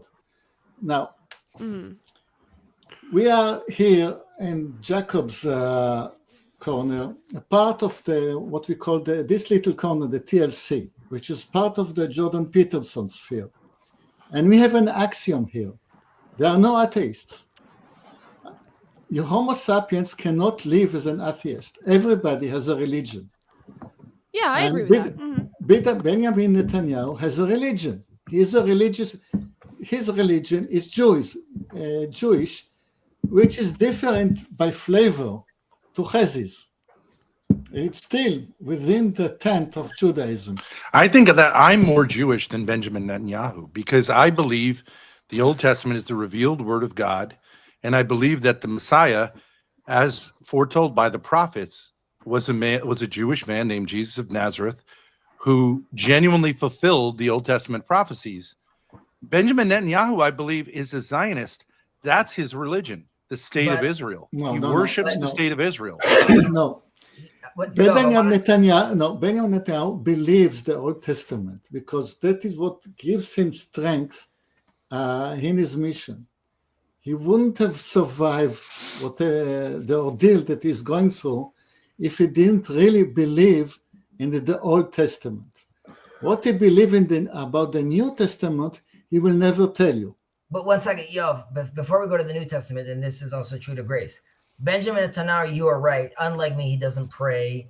I don't think he, let's say, doesn't pray ritually or go to services, and he probably doesn't wrap the phylacteries like I do, and many different things, like many other things he does not do. However, he very much sees himself as a continuation of Jewish leaders, and this is also very much because of his father and his family. He was a very big historian, but he sees himself connected to the Jewish people and its history and manifesting their home in the land of Israel. And he sees that as a culmination of the biblical story. He doesn't know how to weigh what exactly the prophet means. I don't think he's walking around thinking like in that language, but he is completely tethered to that story. And he sees himself as the manifestation of that story, of those people and that drive. And when he sits in, But when you say those people, you said Jews of all kinds, right? You brought up Ethiopian Jews. correct. What does Netanyahu have in common? He's a secular, European descent, non-practicing Jew. I don't know what Jew means, but he's secular, non-practicing, with an Ethiopian religious Jew. What do they have in common? What connects them? Would they not have been connected before Israel was established? I want to answer that. The Prime Minister of Israel, whether it was Netanyahu or the one before him, decided that the state of Israel is going to expend its own money, take out plans, bring us the Jews from Ethiopia, house them, and close them, and feed them. It was a decision of the state of Israel. And I don't want to get into their heads, but something in their heads told them, we are the same nation. And Mark, did you want to say anything? But isn't the Old Right. Testament Well, filled can I- with the ethos of being Well, kind to the Mark, go ahead. stranger, to be kind to foreigners, to be like so Netanyahu as a colonial settler on the mode of like British imperialism and Central European romantic nationalism. That's where he got his ideas from. Let's be honest. Like it's not from the Bible. It's from Central European romantic Ben, nationalism but combined you're with ignoring like the house you grew up British in. imperial ethos that the Jews learned from in the early part of the 20th century. That's the religion. It has nothing to do with the Old Testament. My turn? But Mark, go ahead. Grace, Mm. tell me a government of any country anywhere that will not lie through its teeth and broadcast its own propaganda to propel its own mission statement, for want of a better word. Okay? They Yeah. all lie to us. Netanyahu is no different to Trump or Starmer or Macron or anyone else. Okay, they all lie through their teeth to get whatever they want and whatever they think is a good thing for them. Okay. And Well, often it's mostly not in the interests of the country; it's in their own interests. But there are So degrees of that's the that. There are standards we degrees should of that. judge No? Netanyahu with. There are Mark- degrees of that, of lying. Say again, Ben.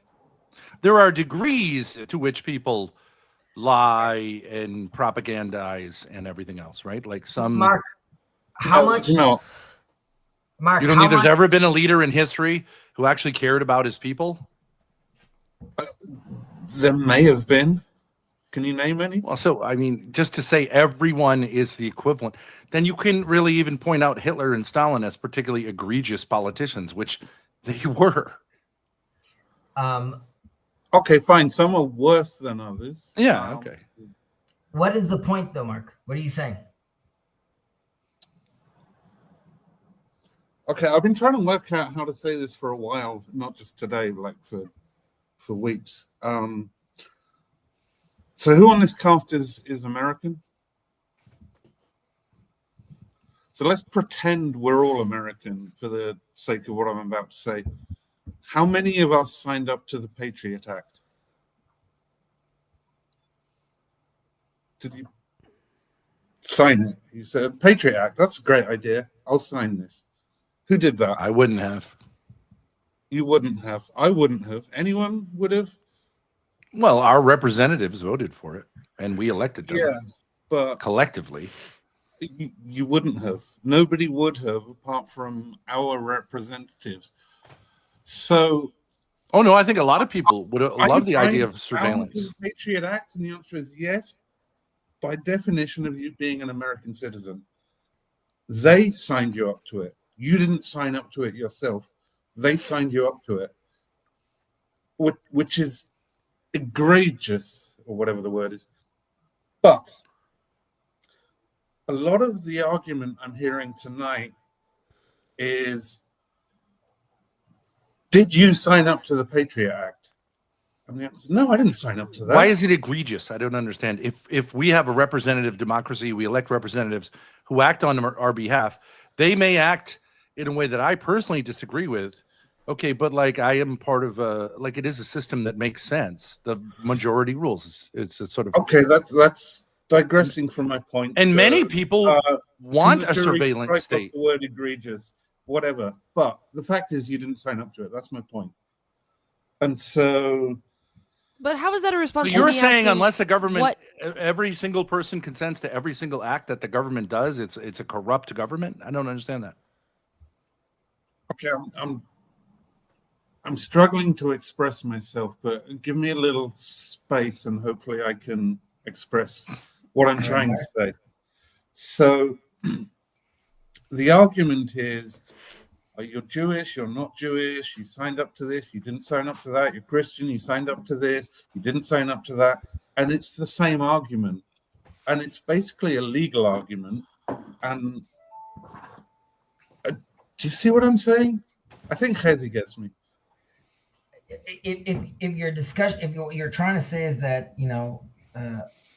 before we go around and say, like, I have a son and he's a boy that's born to Jewish parents, right? In theory, he's not Jewish, right? He's like, this is an indoctrination system that I'm putting him through. And then at some point, who am I to have decided this for him, and he didn't elect to sign, to be part of this. But that, that's the name of the game in a certain sense, Mark. That's like where we're in right now.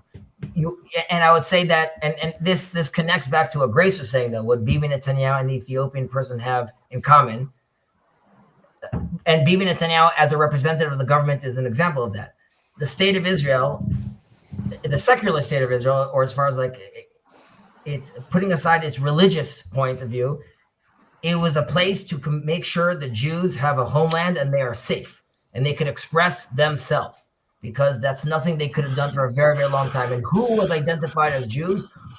There are some darker ideas 2,000 years. Why the state of Israel was created. I'm sorry? There are some darker ideas floating as to why the state of Israel was created, The but secular state we'll of not Israel? go there now. Because it's dark. But so the Ethiopian Jew, this is something that he was praying for 2,000 years. Bibi Netanyahu's grandmother was saying the same prayers. And if it's not his grandmother, it's 2 generations before that. That is the story they have, and this is the place they're going to go. Now, it's true. There was versions of Uganda. We're going to find a different place for the Jews to live and things like that. That's a whole nother story. The fact that they manifested into their homeland and happened this into where their historic homeland was is something that is very, very, very desirable for a secular person because of cultural reasons, to a religious person also for religious reasons. So, Because you're saying that prior to the advent of Zionism around the turn of the 20th century, that Jews were praying for a secular state.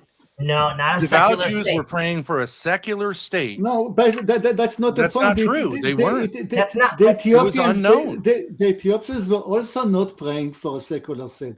Both Bibi Netanyahu's grandmother and the Ethiopian grandmother was giving the same prayer for a non-secular state. But they got a secular state. What can I say? And that's If why. you say you were praying for one thing, but you got another thing, okay. Yes.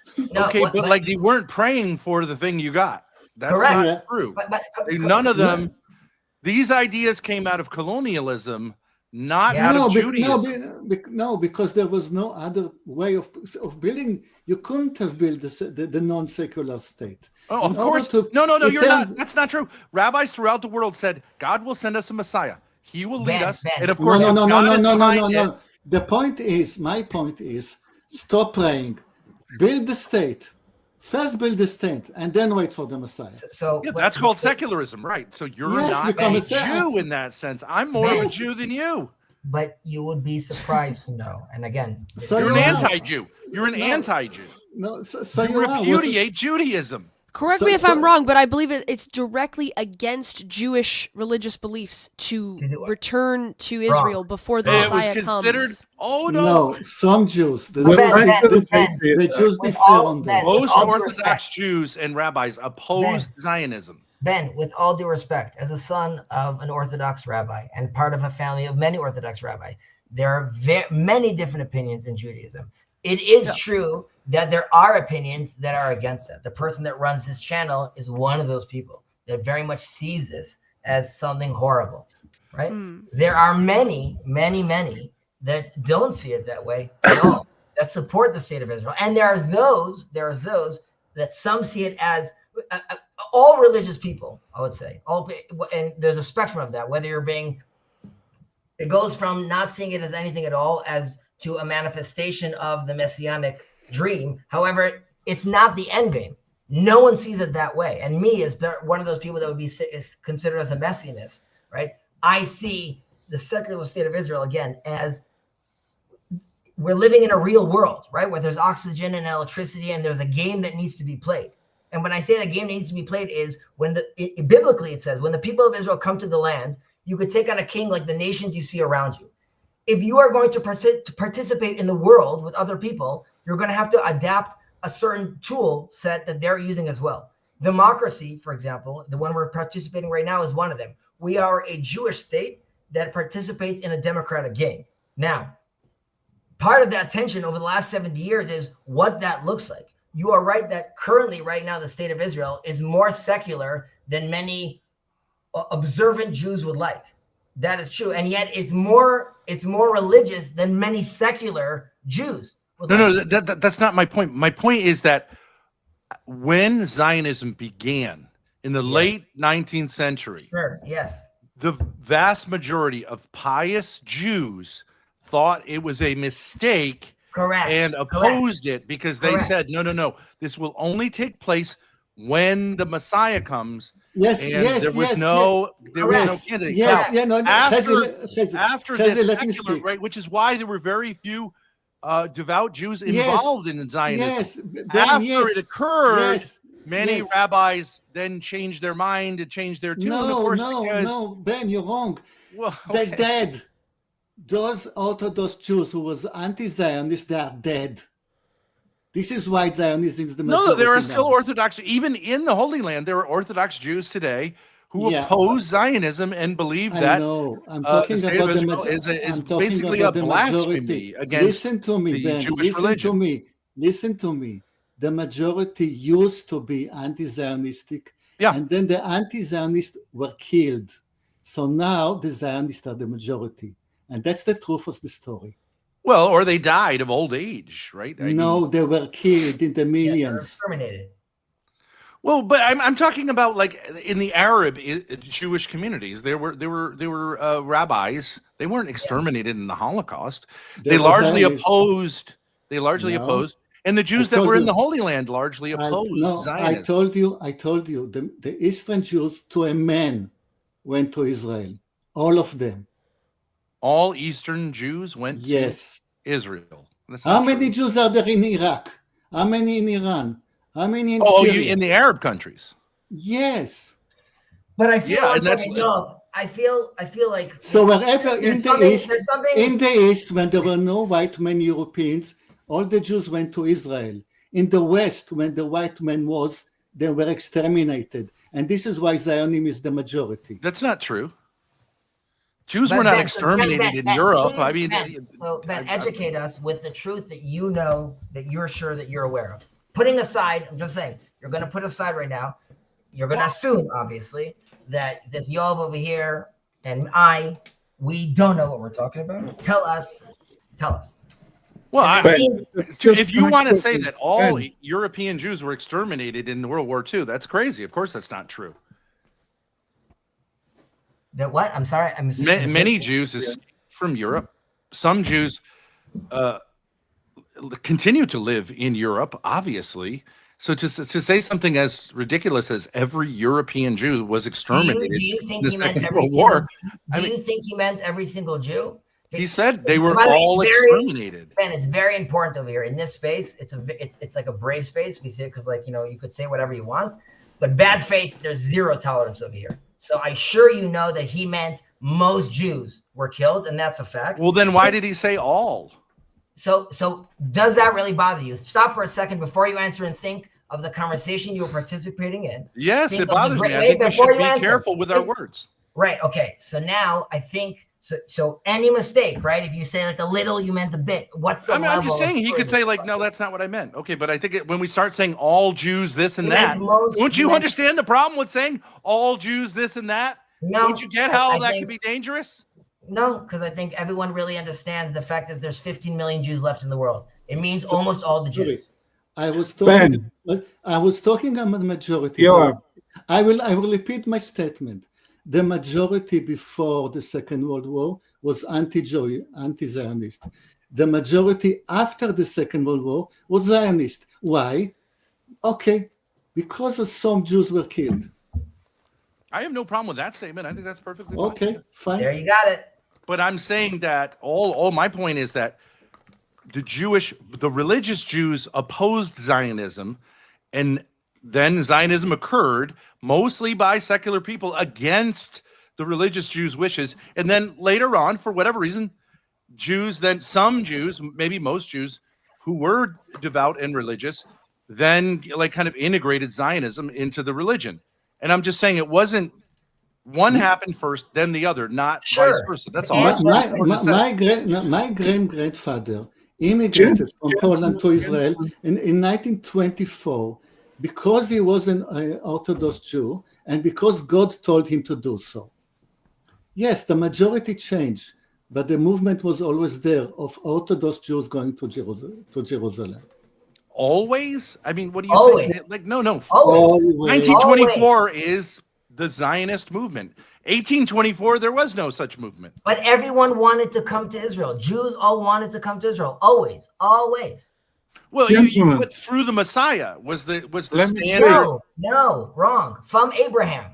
That is the call. Gentlemen. All roads lead to Jerusalem. You are right that there is a disagreement whether we as Jews could come all Jews together and try to make a statement as now we're manifesting the modern state of Israel. That many rabbis had many problems with and said you can't do that. That is true. You can't hasten the end of the exile. That is. Right. But individuals were always told and always prayed that that's where we want to go. And by But the what way, I'm saying is the idea of it being a secular movement originated in the late 19th century. Sure. It wasn't there in the second century, third, problem. fourth, fifth, Great, sixth, seventh, great. eighth, ninth. So when you say we always had this dispute, it's not true. It's a No. relatively modern dispute. What is And Gentlemen.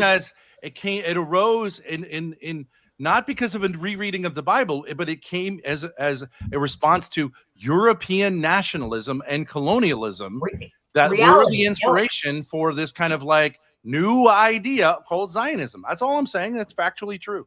But it's the idea, the political movement of Zionism was new. The fact Yeah. that it's using the name Zion is touching upon the eternal idea that we've had and desire to come back Sure. to the land.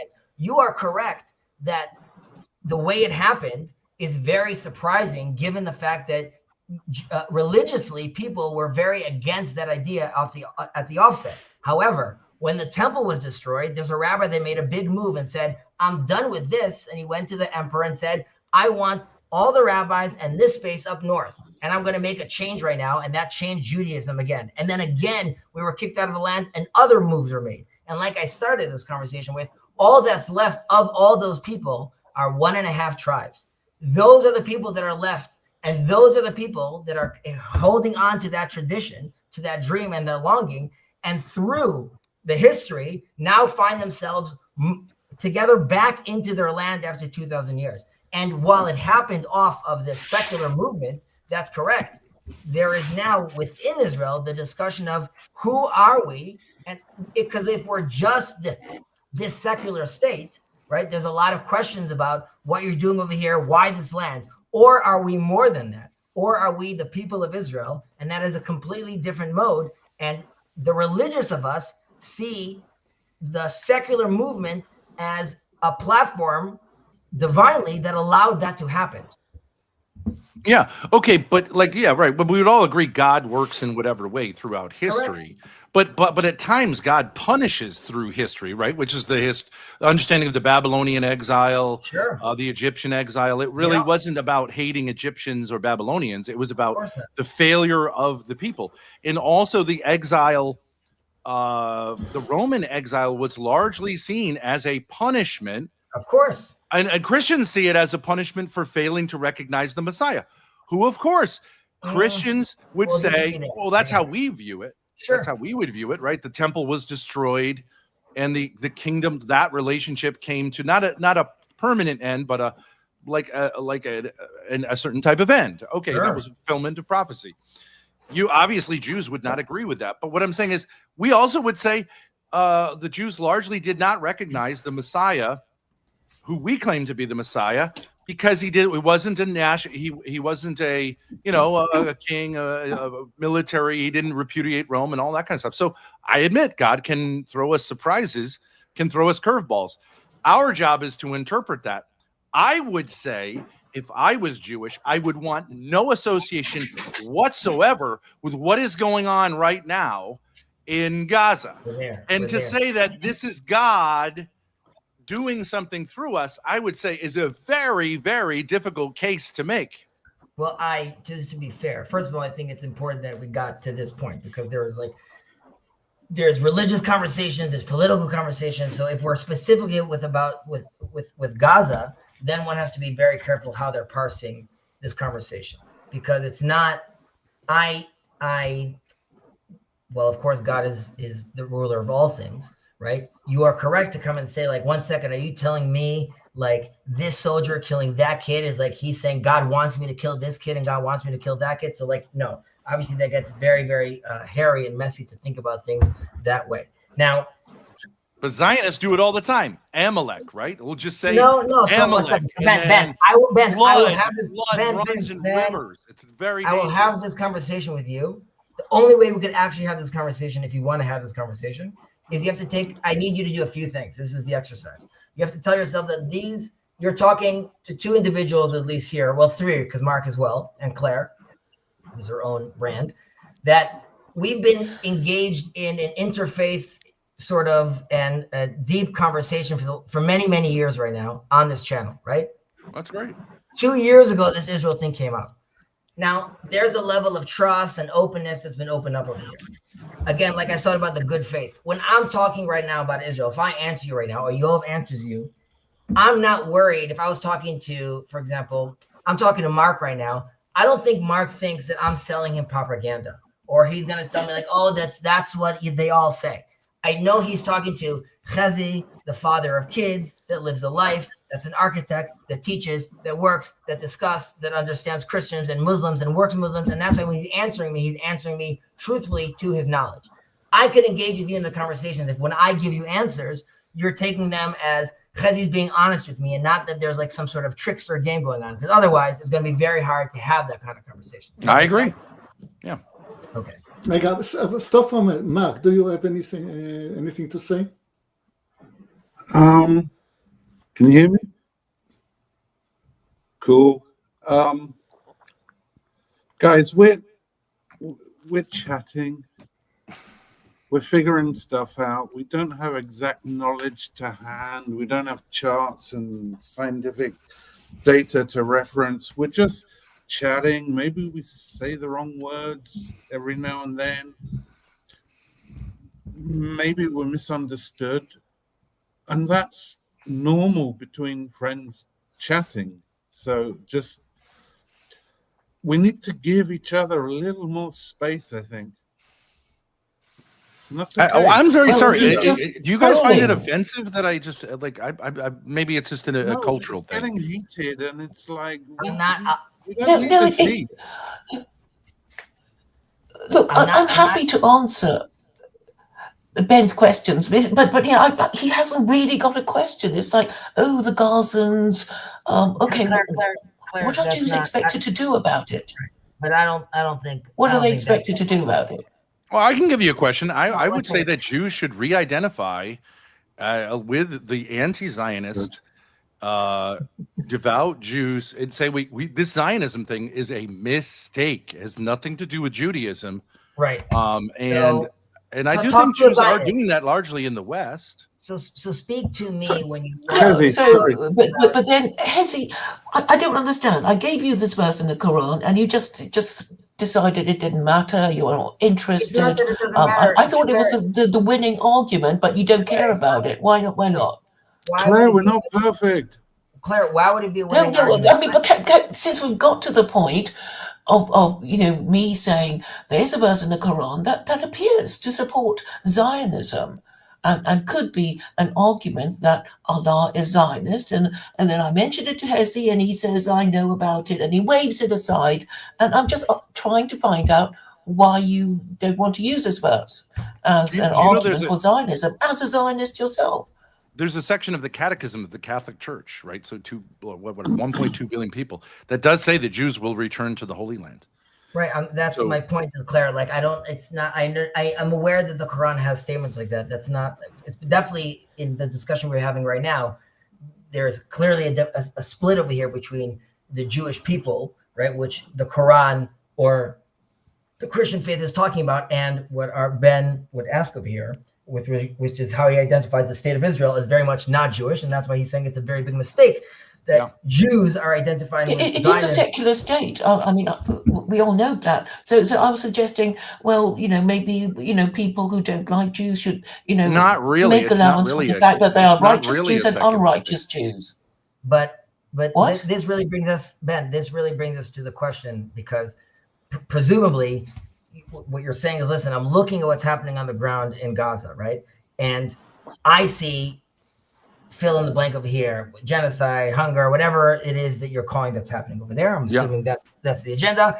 And for it's a shame that a nation is involved with this, a democratic nation. But even more so, you're calling yourself a Jewish nation. How could you do this? Get away from that, run away from that, from like fire, because it's bad Yeah. for your. Seemingly, if the Chesed you're talking to right now and is articulating himself this way, then it's quite curious, right? Because like, are you condoning all this, Chesed? Are you saying that this kind of behavior really makes sense?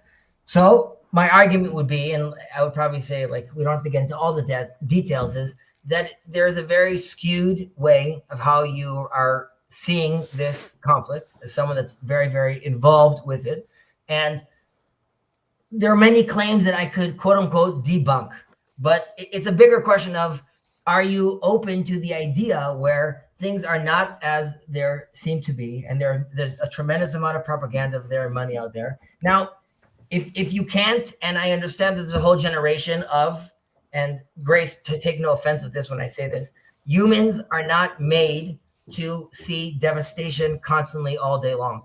And if you are growing up in a world where all you see on TikTok is death and devastation, it doesn't matter if I give you 1,001 stats showing you that we're quote unquote not the bad guys.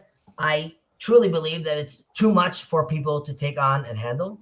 And that's why it's a very, very, very difficult conversation, because emotionally also it's very, very hard to compute. We're living in a world where this kind of level of devastation and death is definitely not seen. But again, if I give you raw numbers, right? If we talk about, let's say, the amount of death total in Gaza compared to other wars, and if we look at the amount of bombs that they're using and drawing down, like really everyone in Gaza should have been killed. It's I don't know if that's going to be productive, but if you want to go there, we can. My point being is that we could talk about the numbers. More journalists have been killed in Gaza than in World War I and II. More bombs have been dropped than were dropped on Hiroshima and Nagasaki combined. I mean, what? So, Grace, we talk about the numbers all day. So think for a I've second. got a better idea. Take 1 second, Mark. Take a step back and think how, when I said what I finished saying, you laughed in a way of like, oh, we could go there. And that's it, all that, not the energy I was giving you. My energy was all that was there. Was there even a space for you to doubt the thing that you're sure you know of? And the response was like, there's no way. So just as an example, if it is true that we did more, we bombed, don't include any bullets or any cannons, just bombs in Gaza, it's significantly more than Hiroshima and Nagasaki. You're 100% right. Right. And then the kind of bombs that they're using in America, the kind of bombs that we're using, the Israeli technology that's very precise, it could probably kill, let's be conservative, 10 to 20 people in this radius. We've shot so many that if you look at the numbers, we should have killed 5 million, 6 million, 2 million, 1 million. But even according There's only 2 million people in Gaza. You can't kill 5 million. Even according to Hamas's numbers, you're at 67,000. Let's make it 70. Let's make it 140. It is nowhere close to anywhere of the damage you would expect from it. Yeah, I don't disagree with that. Can I make a point that you're giving? Here's what's laughable: the idea that Zionists' propaganda is not dominant over the whatever the propaganda of the Gazans. That you're the David and they're the Goliath. That's laughable. We live in the modern world. We understand that Zionists, literally, I could show you a page of all of the media outlets that they literally control and overtly exert Hasbara on. It's laughable. It's a joke. If you think you're going to make the argument that like it's skewed against the state of Israel in Zionism, it's laughable. It's a joke. But enjoy the fruits of the joke, because I'm not going to feel it. It's Jews that are going to feel it. And I don't want them to feel it. But if you're going to say, like, you're going to make these laughable claims, you're going to get laughed at, you're going to get offended, and then you're going to get something else, which I don't think anyone wants to see. I got you. So, Mark. Okay, enough. Wait, stop. We're going to have a musical intermission. Okay? We need to calm down. Hell yeah, Mark. I think so. That's your claim, and I get it. Like you said, there's no way I'm going to convince you, and you're right. That's it.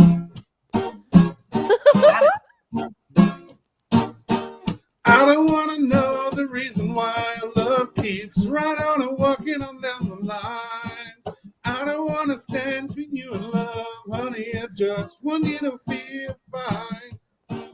I don't want to know the reason why love keeps right on a walking on down the line.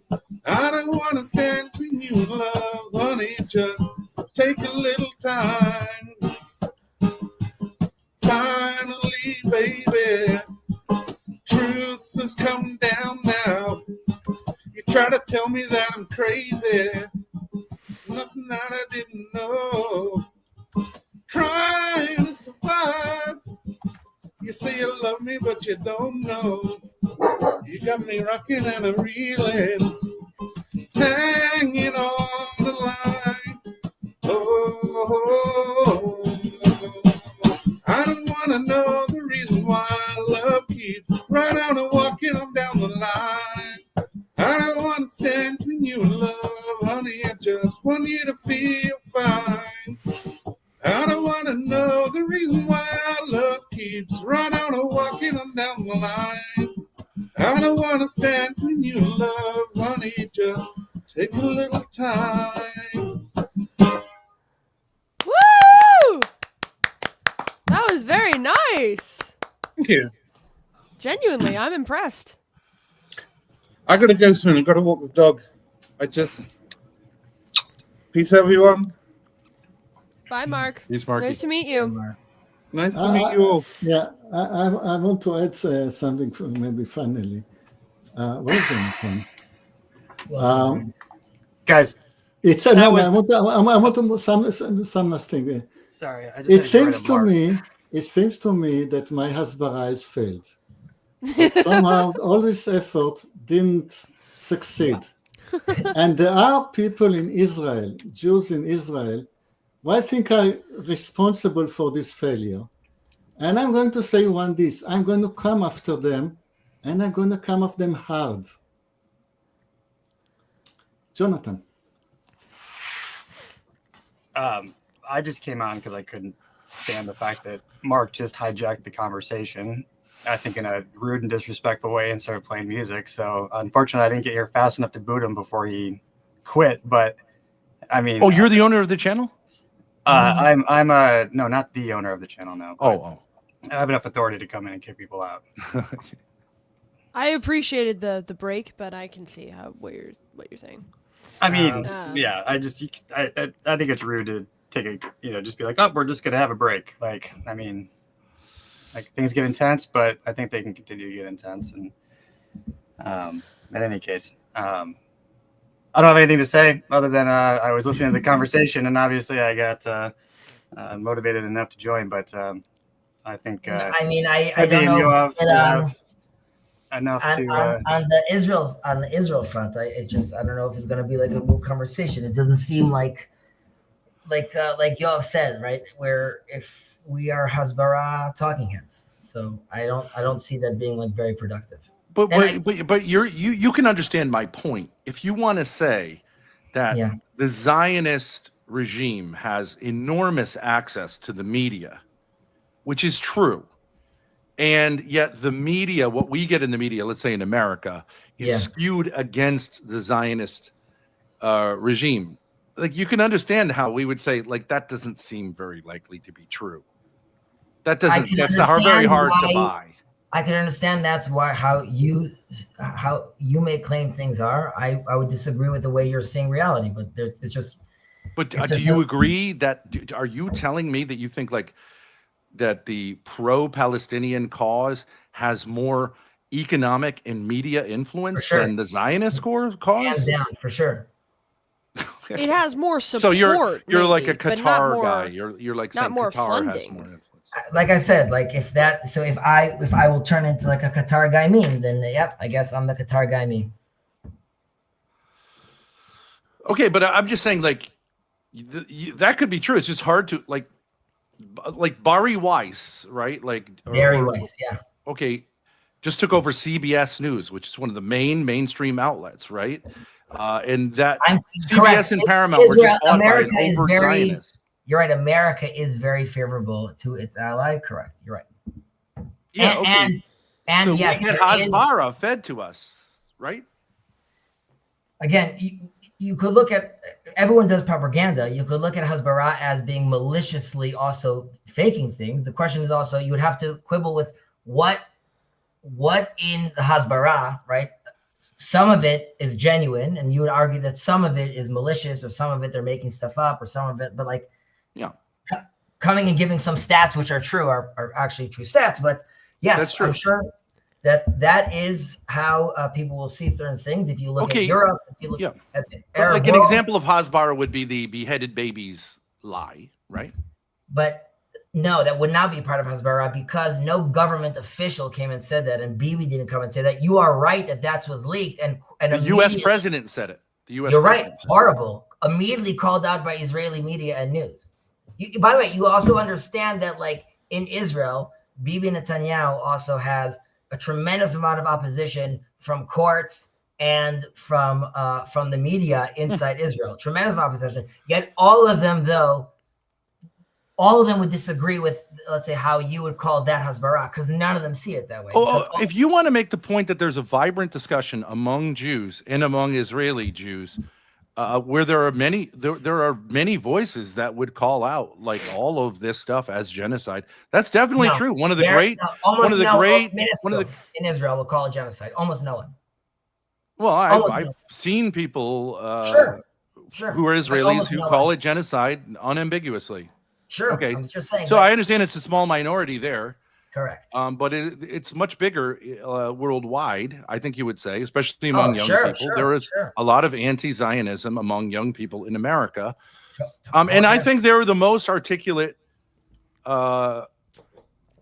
Actually, I think the most articulate are the ultra-Orthodox Jews who see it as like against the religion of Judaism. I That's think they're not beautiful all people. That's not all ultra-Orthodox. I Jews, know, like, for I know. example, I'm saying there's the a million that anti-Zionist live- ultra-Orthodox. Right. There's a million that live in Israel Yeah. that are opposed to the secular manifestation of it. Nevertheless, they see themselves as part of sort of this ride, while hoping sort of to correct it and fix it from within. But they Sure. have an aversion to a certain degree from, like I'm saying, they don't join the army, which Yeah. is a big point of tension, like in Israel, of course. Yeah. Yeah, I'm sure. That's called the Nick- Haredi, right? The Haredi. Well, Haredi in Hebrew means fearful, or like Chared Hashem, fearful of God, or Yeah. have reverence to God. So in that sense, I would see myself also as a Haredi, but it has now taken on a political and theological form as well. So the word is associated with them, but that's it. Oh, okay. Yeah, like Yeah. I don't really have that much skin in the game as an American. It's my tax dollars that I oppose going to this kind of stuff. I don't think it makes any Sure. sense. But like, and I oppose my sons going to fight a war on behalf of a project that I think is insane from the beginning. Other than Right. that, I have no skin in the game. But if I was Jewish, I would think there, as a Jewish person, I would not want to be associated as a Jewish person with what's going on in Gaza. Now, If- you could say if you that's saw it- Hasbara or whatever. If you saw it your way, correct? Like the way I see it, for example, is, of course, any needless death and devastation is horrible, and war is horrible as well, of course. And I can't wait to the time where I could live in peace with my Muslim brothers and sisters. Inshallah, that would be amazing. And it's very important that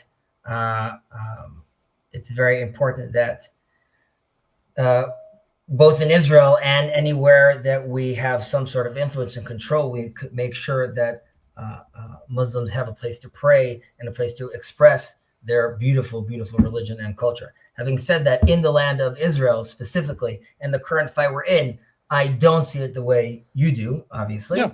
And that's why I think Jews we could quibble. We don't have to quibble. We could disagree with how the war is taking place. And if there are mistakes during war. But the fact, do I think it's like a just war? The answer is yes. I think it's a just war. I also think it's beneficial to the world, to America, to with regard to how, again, the way I see it being framed, including the axis of Iran and Hezbollah and its move and terror across the world in general, and in general, are again, as Christians and as Muslims and as Jews, having to fight radical Islam, because that is a very, very, very problematic issue. So Can I ask you? No, it Can I ask isn't. you a question? What Please. do you see as the solution? Are you a one state, two state, or cleanse Gaza type of guy? no, I don't. Not a cleanse Gaza type of thing. What do I want? It's also there's real politic. Like, what do I think could be happen? There's Let's say, messianic. what would you wish could happen, and what do you think is the most What realistic? can I wish could solution? happen? I wish the temple could be built and all nations of the world could come together and pray there, and Muslims and Christians and No, everyone. no. who I wants- mean, yeah. I assumed that, but I mean, it's So, specifically in Gaza. it- What would so, and, Palestine as a whole, West in Bank and Gaza? Gaza, but let's just say Gaza. I would like. Unfortunately, it's really time. What has to happen is a deprogramming, as in, like, in Gaza, there can't be any schools that are teaching math through how many Jews you kill or calculate the amount, how far the rocket could go. So, like, all This that is needs baloney. to be This is scrubbed out. baloney Hasbara. One second. But Ben, you remember the discussion we had? The assumption then is that I'm not trying to lie or do that, even if that's what you think I believe. Okay, so this is what I'm going to tell you based on the things I've seen and facts and seen. No, and but I held mean, these so books. do you believe Gaza should remain occupied, or so do you yeah, believe so- it should be incorporated into Israel, or should there so be I'll two answer. separate nations? Once I know, right, and this isn't, they could continue teaching Islam there.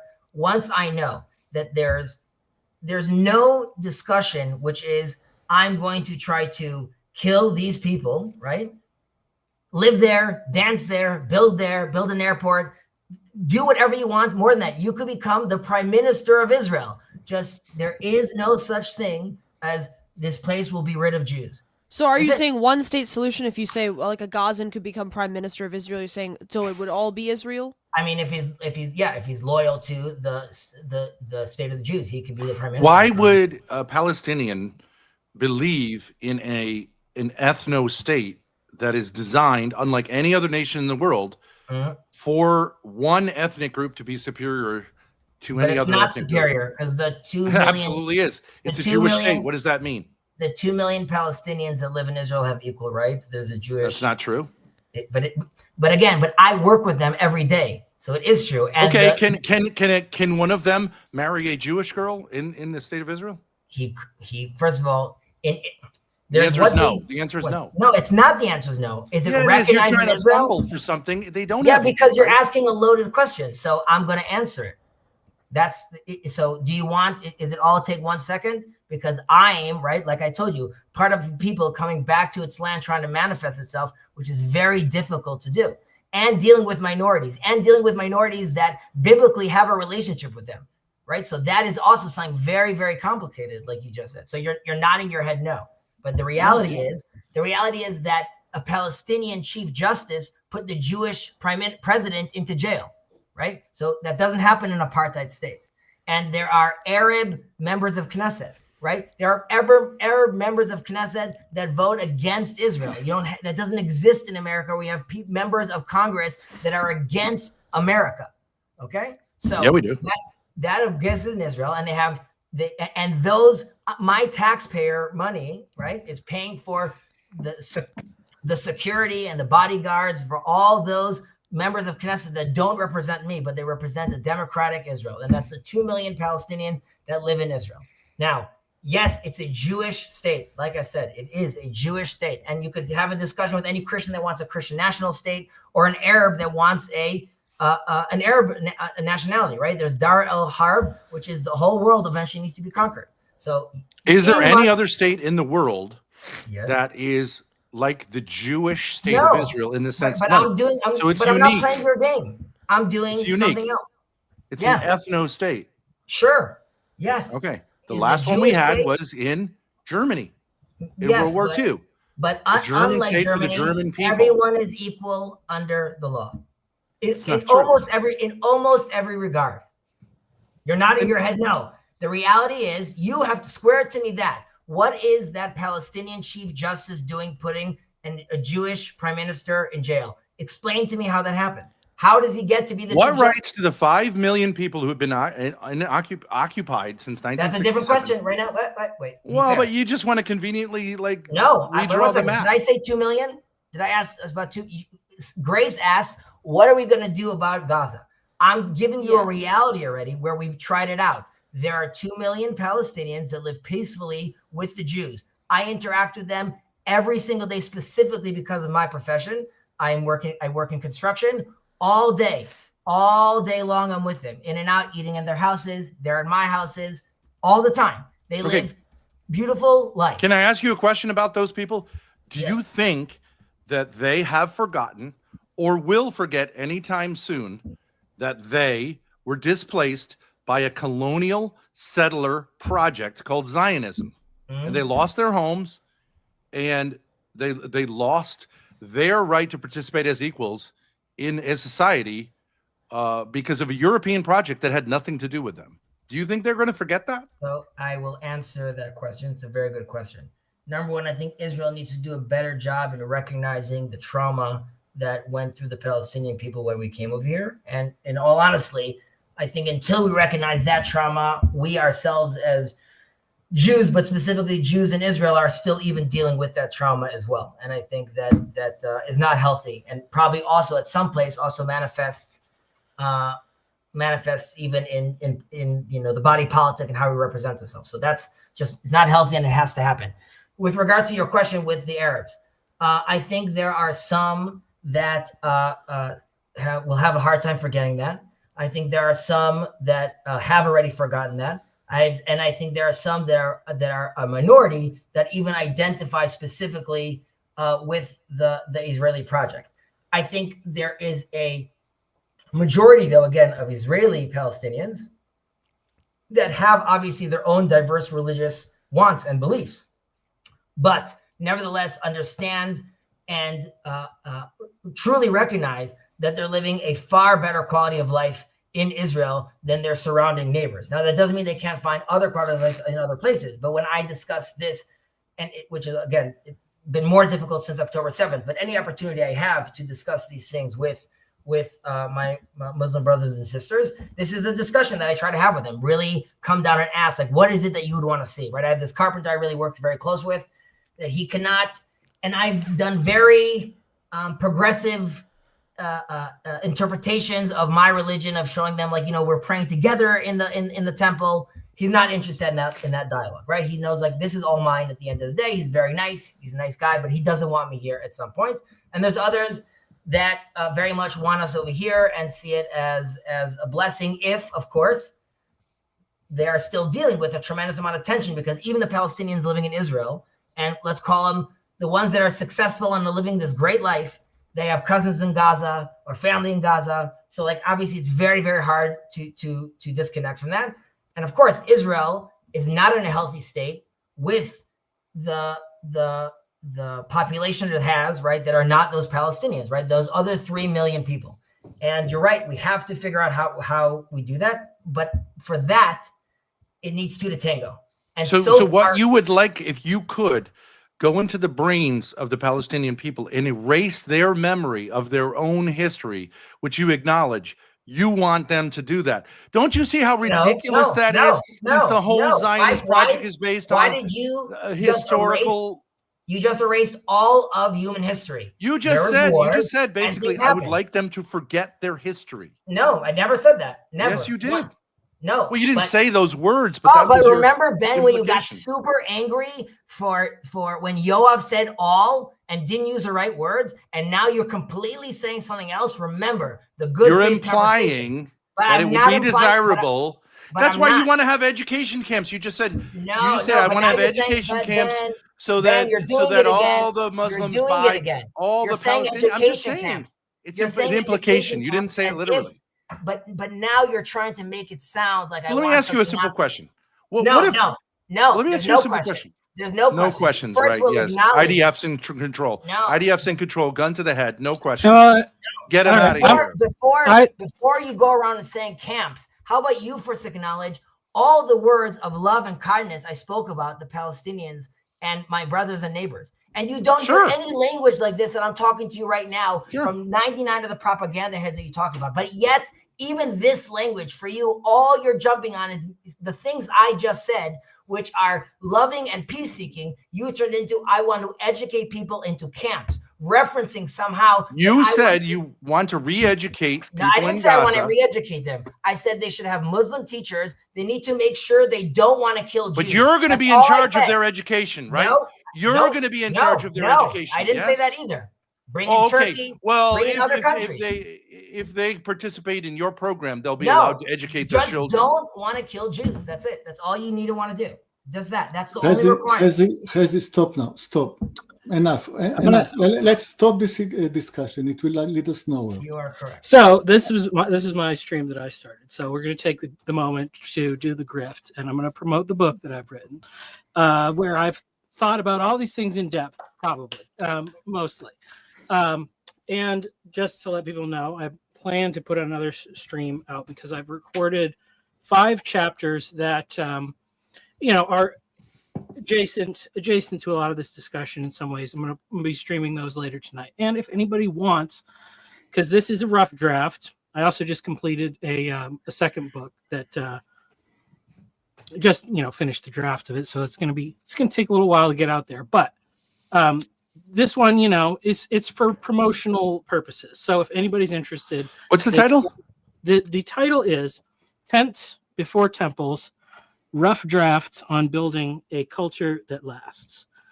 So, and it's all the stuff that I never learned in church about what makes the world work, and so it touches on a lot of topics. It's a series of essays, really. But if anybody wants to, they can download a PDF of the book here, and Oh, you're giving it away. yeah. Well, I'm trying to get I'm trying to make friends, not make money. I mean, more or less. Well, I do need money too. So if people like it and they want to support me, they can. But I must add, this gentleman, Sartori, is a genius. He has a lot to say. I wish it said in a thinner book, but it's well, the next one is much thinner. Can you give us a can you give us a teaser? Why read the book? What's the hook? I had originally kind of written it, and it's very comprehensive because it's like a worldview curriculum. But my initial kind of idea was to start a sort of a trade school, a sort of discipleship trade school to train people for the church who have like real skills in the world. And really the next book's a little bit more focused on this goal. It's really about a reintegration, because we have all this separation of like politics, religion, and your life at home and your work and all these things and everything that the digital landscape does to us as people, disembodying us and disconnecting us from each other. And so it's really about reintegrating those things. And a big part of it is that in some sense, I think the truth is more simple and easier for us to grasp than probably a lot of propagandists want us to believe. I mean, there's a limit to how far the conspiratorial thinking and the subversion can go before it ultimately collapses. And I think that in an ultimate sense, there's a lot still to be hopeful for. And really, the people who will succeed in shaping the next generation are those who work to build something rather than simply tear down the existing structures. So I love it. That's great. Yeah. Sounds cool. Can I just ask you two guys just one simple question? I'm not trying to be a trickster or anything, but I think you could understand this from an American point of view, that we would say, like, the obvious solution, instead of saying like, oh, well, you're going to kill us, okay, is to say, just like in South Africa where you had an apartheid government, what you need to do is say, from the river to the sea, every single human being in that area needs to be treated with the exact same human rights in a secular state. And then we have to work it out how like everyone can be represented. What is the problem with that? That's the obvious solution from you would understand from an A American point of view. demographic problem. A demographic problem. Why is it a problem? Because there will be no Jewish state anymore. Well, there Your will issue be- is no, but Ma- the issue- majority Jewish state. Okay, if the Correct. point of the Jewish state was to keep Jewish people safe, where are Jews less safe than in Israel? Right? Like, let's face it, it failed as a project. It's only going to get worse. I completely And plus, disagree. Jewish people don't reality. have any more right than anyone else to be safe in the world. It's called like participating in the world. Right. You don't have any special protections that anyone else doesn't have. What do you mean? What are you talking about? We created a state and we made our own protections. We could do what we want. You could disagree. No, with you us, can't. If What do you you mean you behave with your but I'm doing state it. in a But way I'm that doing it. creates animosity towards others, you Right. will get what states get, just like everyone else. And Which means you're what? getting it. Which means what?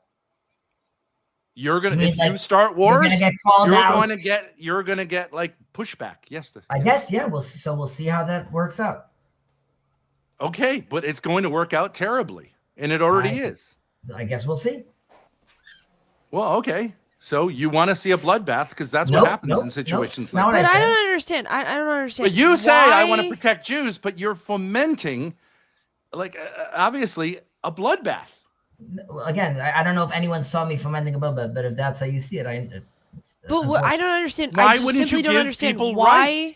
Why are Jews entitled to an ethno state? I don't understand it. Jews can live wherever they want. They can move They don't want to there or live not. anywhere. They want to live in their homeland. Okay, but So if this I is want to not live in a most of these homeland where people's it's all homeland. Catholics, can I just take over a land and make Catholics superior and like make But Protestants now- live in a kind of like a shadow world under martial we law? taking- are we endlessly? taking over It's a land, crazy. or You're going to get a are- bloodbath. Are we I taking mean, over a land, or are we recognizing? Chezi, you've given your one answer. I will repeat my last, and it's my last statement. Jordan Peterson taught us, clean up your room before you go and change the world.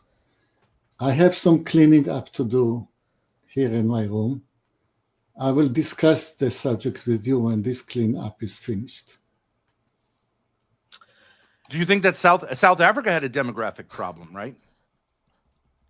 Is that the ruling class, which is a racial class, was outnumbered by the class of those who ruled it.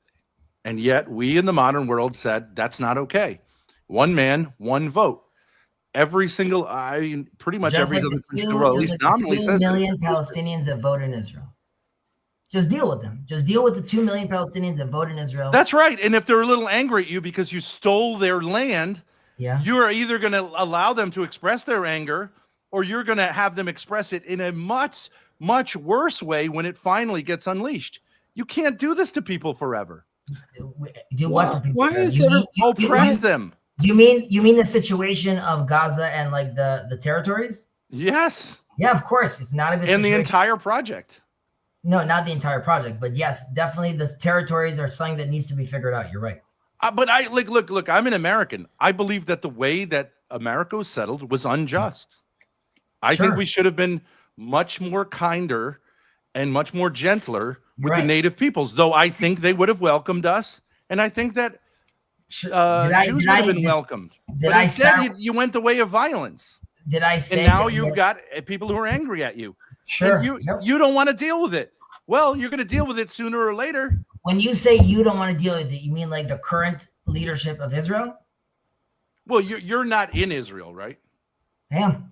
Okay, Oh, okay. where is the nation where the people have always respected like the rights of the land or the people that like, I mean, is there any spot on earth that you can go like that this has been done correctly ever? I mean, I don't know. I mean, My people are live in Norway, like they've lived there as an ethno state, but like without saying Norwegians are better than anyone else. I mean, there are lots of Okay, places so where now people did I- just where- Did you where it's say cold I say I'm better than anyone you know, else? But What's that? Michael, what does it matter? Even if I agree, a lot of states and countries were established with war and violence. But what does it matter? There's a current oppressive occupation going on. What does it matter what happened in the past? Yeah, but do you what do you about- agree or not agree that that's wrong to do to people? People should not be I oppressed. agree. That's Okay, like that's yeah, like no, if somebody owns slaves and they go, "Well, there was slavery in the past. What's the big deal?" Like, yeah, no shit. It can be People used change to their say, okay, minds. like we're not doing anything different. And it's true that like there were many settler colonial projects. Most of Africa was colonized by Europeans, but like only Israel hasn't got the memo. Like European colonialism is like not cool anymore. And okay. Yeah. I'll say it from the American perspective of things. You know, obviously, there was written into our Constitution no specific state religion, because the people who had settled here had experienced the problems and the that come with that. You know, for any minority group. So the idea is that you have to have some sort of a majority in charge, or the majority that gets in charge. The question is, how are they going to deal with those minority groups? And it just from the sake of the way things work out, from wisdom, if you put marginalizing them or intentionally limiting their rights and freedoms, there's always the chance that that's going to come back to bite you. Now, I think one of the problems that happened with America is because the lack of specificity in the way that they wrote the Constitution.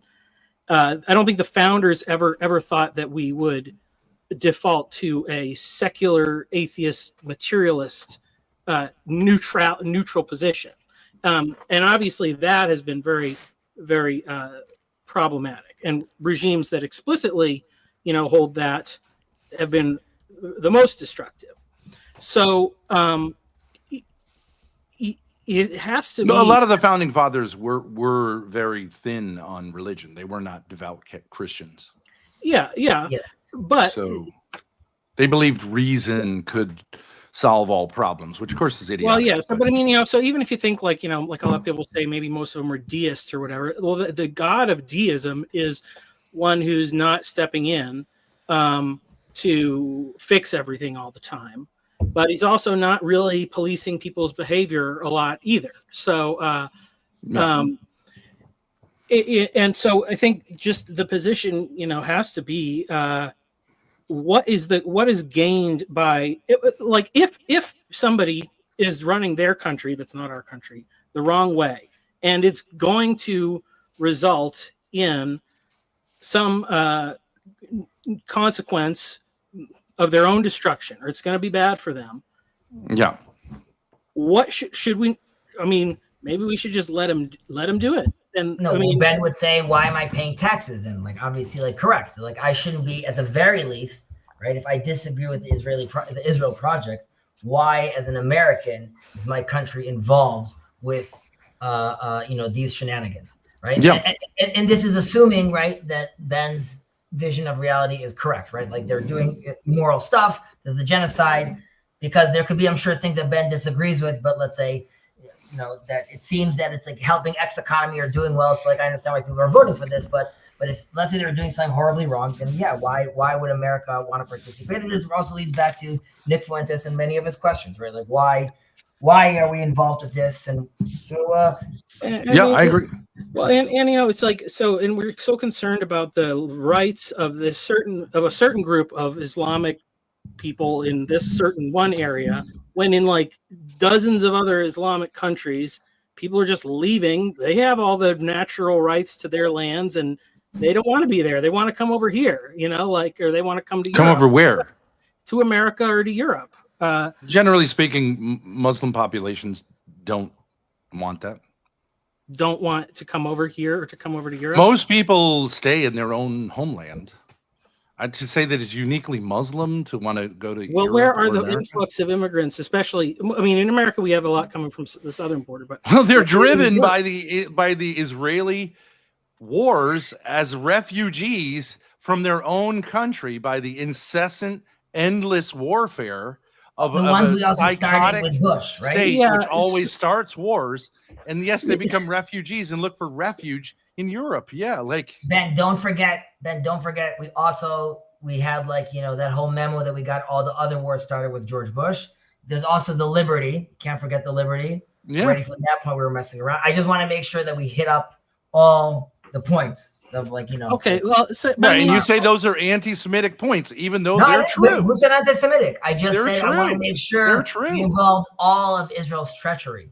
It should just be very clear. Yeah. How about okay, this but one? Who wants Israel, to live, who wants to live in an Israel Islamic country? Who wants introduced to the live in an world to Islamic terrorism. They were the first terrorists. And now, very recently, they introduced the world to like a new form of terrorism, which is like infiltrating the supply lines of products and putting explosives in them. Yeah. You got to own it. If that's a great thing, then you guys are the best. But like, I don't think that's a great thing. Israel's the only country that I know of that revels in assassinating foreign leaders. It's interesting, though. To me, the most curious thing is that you're not really curious. You know the answers already. So, like, why discuss things with Israelis? You know.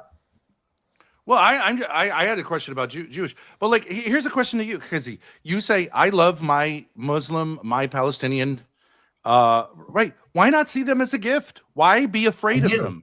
Why not say, I think that every Palestinian child, every Palestinian woman, every Palestinian old person, every Palestinian man is my brother, and I want to see him have the same rights as me.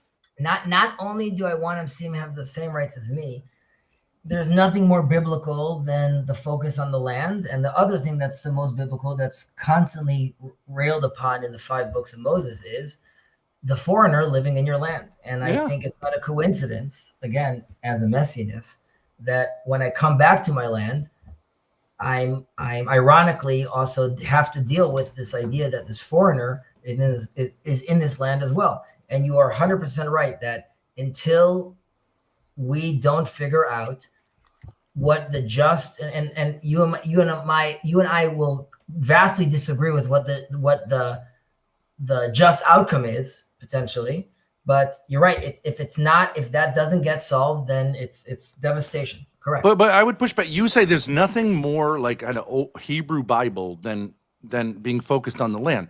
That's not true. The Hebrew Bible is focused on devotion and fidelity to God. Where? It is not land worship. Land worship Where? comes Not from land worship. Not land worship. Not land and worship. kinship worship. Yes, European worship. nationalist romanticism. Yes, But The not very worship. people who you claim to be this Ben, philosophy you Ben, claim to Ben, be your Ben, arch Ben, nemesis. Ben, German Ben, nationalism. Ben, That's Ben, where you Ben, got this idea that it's Ben, all about Ben, land Ben, and like kinship. Ben, don't teach Chezi the Bible. You're going to lose. Chezi knows the Bible better than you. It's not the Well, he point. apparently doesn't, because he said the number one thing in the Old Testament is this kind of land worship. That's not true. But I never said, again, Ben, you're so silly. You forgot again to being very specific about your words. Twice you did that, and before you got mad at Yoav, shame on you. You can correct yourself and say, like, no, But actually, but the Old didn't Testament is say about la- worshiping but I God, didn't not say worshiping land. worship. But I think didn't say- Zionism displaces Ben- the worship in God with the worship Ben, of land. I didn't say land worship. The place to worship God as a people can't be in a vacuum. It has to be in a land. The only way I could worship God through his fruits is when I grow fruits on a land. The only way I could build a house and shelter for my kids is on a land. That's Where- Central European nationalism. That's not true. But Jews where I thought built the for temple. 19 Where- centuries they could be devout Jews Yes. anywhere.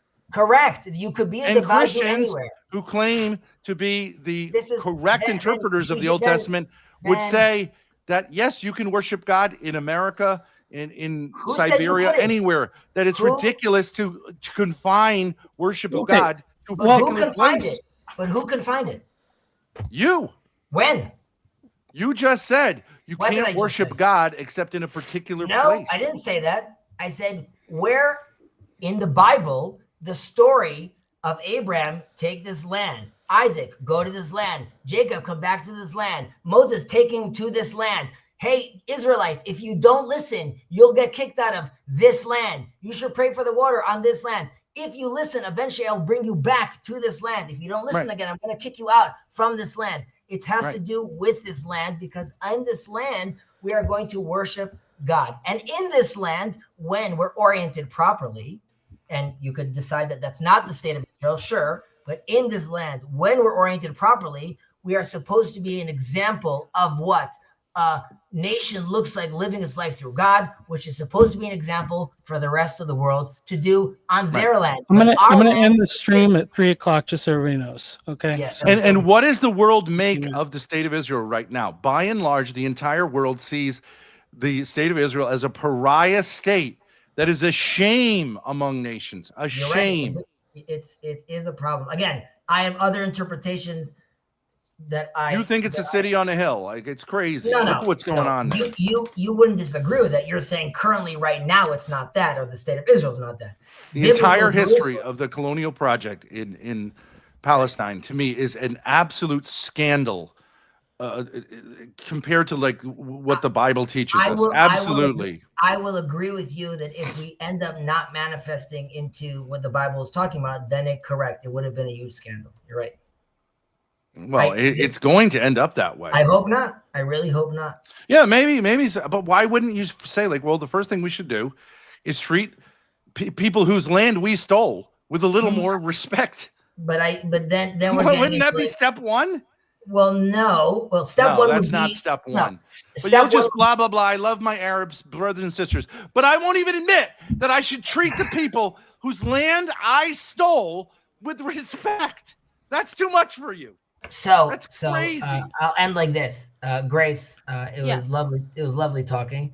Ben, I hope you could understand that the people seeing this, right, don't see you as being like being in good faith. It doesn't mean in any way that there's any malicious intent. I don't think, or there's no malice from me. But like, it's very hard for me to play with you in this space.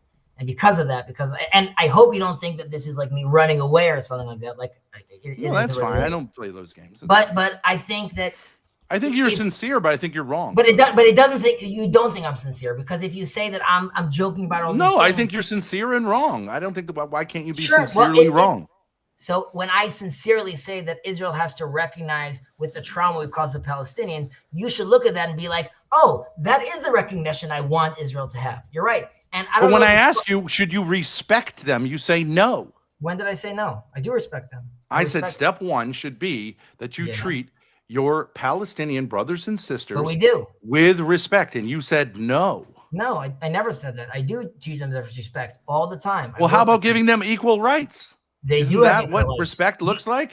Do you mean, like, again? They don't have equal rights. They have ID cards that says their You- ethnicity, and they can't own 80 No, but I'm 80% talking of about Israel. the They people can't in the own the occupied land there. territories. Why Wrong. shouldn't they have equal rights But they do have equal rights. You mean or a they nation got- of their own? They You have mean no the- rights. They could have a nation of their own. We tried and offered many times. That's a lie. It's just no one believes your lies. I mean, Look, but Ben, okay. Ben, you. I know that didn't you believe them, but like No, the you're right, world but doesn't then, care. right. No one cares. Oh, the owner Yeah. of the channel is here. No, it's even Yes, better. he I is. hope. Hello, I Jacob. hope- Hazy, hope Hazy, Jacob- Hazy. I'm leaving, Jacob. No, you don't have to leave. I wanna leave. But I hope. you but realize- Ben and Grace may have to leave. No, one second. Ooh. I hope not, but we'll So 1 see. second. Jacob, Lakshmiya, wait. I'm gonna leave. This is a good opportunity. Ben and Grace. Again, I say this, and I mean this honestly. Forget me. Jacob is an anti-Zionist. He could explain what that means if he wants to, but he's very much been like one of those people that you say that thinks Israel is Satan's work and it shouldn't be over here. More Jews are dying over here. It's horrible what we're doing. Okay, now this. I acknowledge not all Jews agree with Sure, Zionism. that's fine. We I- love I- Jacob, and Jacob and I have been in dialogue for years, and I love Yeah. Jacob dearly. Right now, Jacob will give you his day in the sun, so to speak, and then you have to ask yourself, if you end up this conversation thinking also he's full of lies, right? You have to then ask yourself, what is the information that you need? It doesn't have to happen in this conversation for you to change your mind, and ask yourself, is there anything that could be presented, and can you articulate what that would be? Okay, And you have to That's- ask yourself the same question. Sure. And I do that all the time. The example would be I'm challenged by this beautiful man over here, Jacob, all the time, every day. And by many people in Israel, and by the fact that I need to live with my uncle, my other uncle, my cousin, another cousin that all died and were murdered, unfortunately, and I have to live in this reality that I choose to live here and raise my kids over here. And am I making a huge mistake? All of those things are something that I have to, of course, think about. But I ask you, please take what Jacob says seriously and consider those things. I wish you guys a fantastic weekend. And peace. Nice meeting you. I appreciate your honesty. I mean, I appreciate that be able to have a conversation. I don't think think anybody thinks he was lying in the sense of saying something he doesn't believe in just to say it. Seems Okay. sincere. So I, as has been noted, I don't usually come on the Sabbath, but I am here, and there's a reason for that. My channel is not a place to spread anti-Semitic propaganda. I am not accusing you of deliberately spreading anti-Semitic propaganda. I want to know what you're doing here. You are more prominent YouTubers than I am. Please go ahead and introduce yourself and your agenda. Well, I'm more the person who wants to be here than my daughter. I have a master's degree in theology from Catholic from a Catholic university. My main thing is like I see the rise, especially among young Catholic men, following a guy like especially a guy named Nick Fuentes. Very aware of it. We've had streams about Nick Fuentes. Yeah, so I see these trends, and I would like to have conversations with Jewish people, because I think a lot of times Catholics have conversations with Catholics, Jews have conversations with Jews, Muslims have conversations, and I do think it's important to have these conversations, and to figure out, like, hopefully we could find a way to avoid misunderstandings, things that are legitimately like bigotry. I agree with you. My question is, how did you find this channel? Oh, it was just randomly fed to me. Randomly fed to you. Okay. Yeah, like when you press live. I see. So let me just say, let me ask you, why do you think Nick Fuentes and his, as somebody with a master's in theology and who I assume is a faithful Catholic, why do you think that this Groyper movement and this anti-Semitism is growing? I wouldn't equate Groypers with anti-Semitism necessarily, although I do think there are lots of them that are anti-Semitic. But I do think part of it has to do with, like, the reason I don't know if you saw when I came on the channel. I did. I don't know how haven't we watched the define last Jewish. 30 I don't know how we define Jewish, but I watched that, and at the beginning when you first came on, I was I was watching and I was having fun because you were asking all the same questions I generally ask Chezi, as everyone has noted over and over again, because it is a rule on my channel. This is not a Zionist channel. I myself come from those Hasidic groups that you were describing, which are very, very opposed to Zionism. I stopped calling myself an anti-Zionist because the anti-Zionist movement is so anti-Semitic that I could not be a part of it. Now, again, I believe that it is impossible to be a Christian without answering the question, what is a Jew? Because Jesus claimed to be the Messiah of the Jews. Yeah. And unfortunately, Catholicism and the rest of Christianity are incoherent and incapable of answering that question. That is part of the problem here. Okay, so I mean, like, that's obviously bigotry right there. So no, it's not. It's not bigotry. It's you don't think Catholicism is coherent? Yes, it's absolutely incoherent.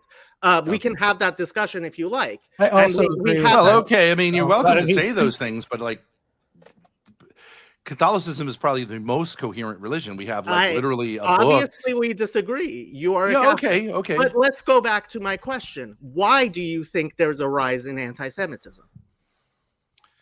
I think there's a rise in anti-Zionism.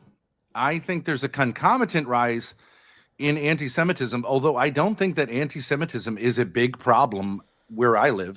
Is it a sin? If you define it as the hatred of Jews, qua Jews, absolutely. Okay. Why do you think? Do you believe there is a rising hatred of Jews qua Jews?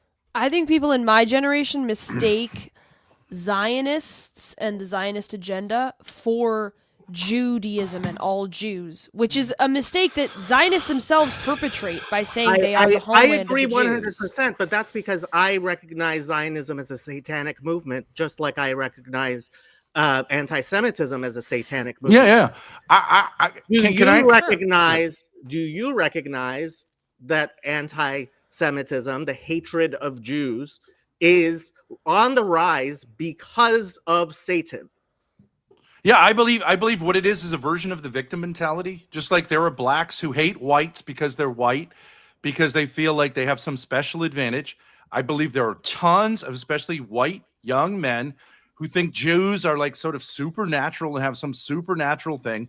I think that is very destructive and is satanic.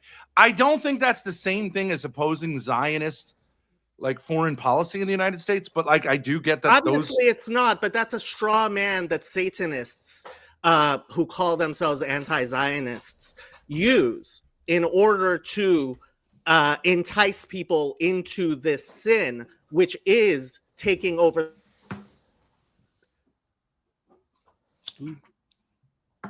You cut out for a minute there. Well, my point would be like what I'd love to have a conversation with Nick Fuentes.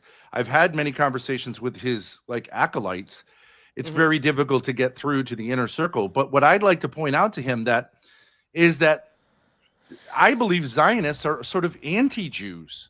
They're not Jewish in the sense of the religion of Judaism. They're actually like revolutionaries against it. So like, I think that anti-Semitism and anti-Judaism, anti-Zionism are actually like it doesn't make any sense. Those are not true Jews.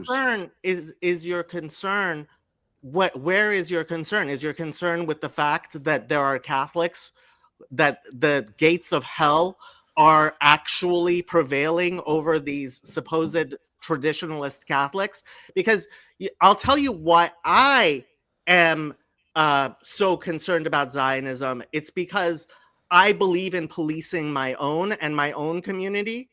And what I see is that people scapegoat Jews when really the problem is that the Catholic Church is falling. I don't think the Catholic Church is falling. Have you seen the Pope blessing ICE? Yeah, sure. I have no problem with the Pope blessing ICE. Well, you laugh, but see, this is your bigotry. You are a bigoted anti-Catholic person. I am not a bigoted anti-Catholic. So if you would not laugh at my religion, then I won't laugh at your whatever. I am not laughing at your religion. I have. So let me explain something to you. As a Catholic, you laugh at the idea of the Pope blessing ICE. I think most people realize, like, priests bless cars.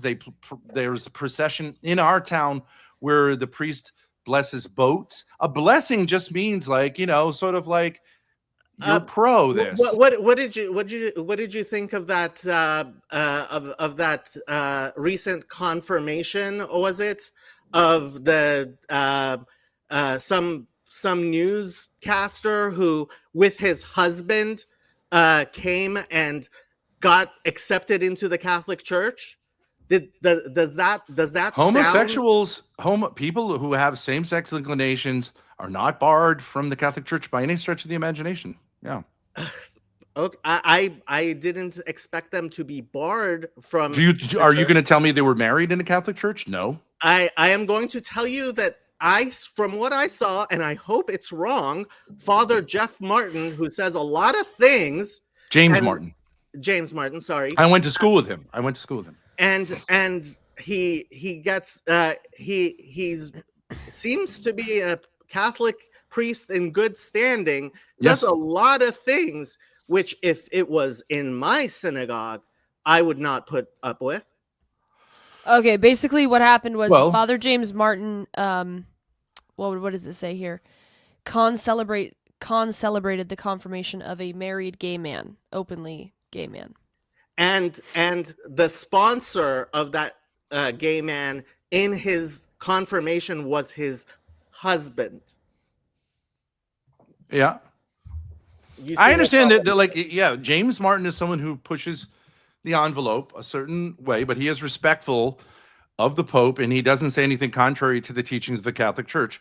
There is a wide spectrum, and generally speaking, the Church has taken a different tone towards LGBTQ people, though the teaching remains firm. I don't know why you say that means the Catholic Church has fallen. Okay, I can jump in here. So because here's the thing, and this is really the reason why I read my book, or why I wrote the book that I wrote, because I have young children, and I'm very concerned about their future and the culture that I pass on, and the central part of that is our faith.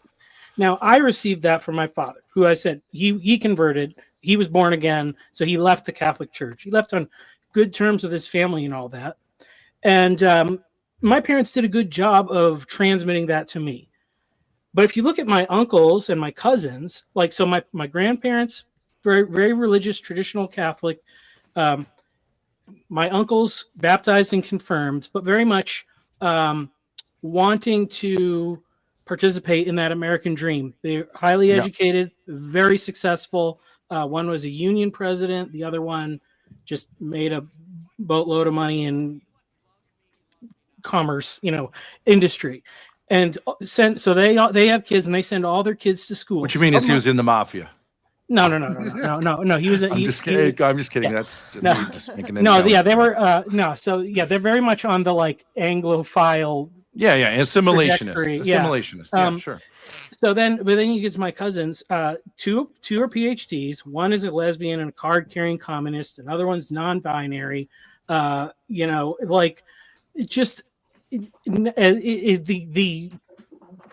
they were baptized and went to confirmation class and confirmed and all that, and it didn't do anything. So like somewhere like that is not unusual. Like the great upsurge you see of people like when converting, if you convert to Catholicism, you always come in with that new energy, you get the zeal of the convert and all that stuff.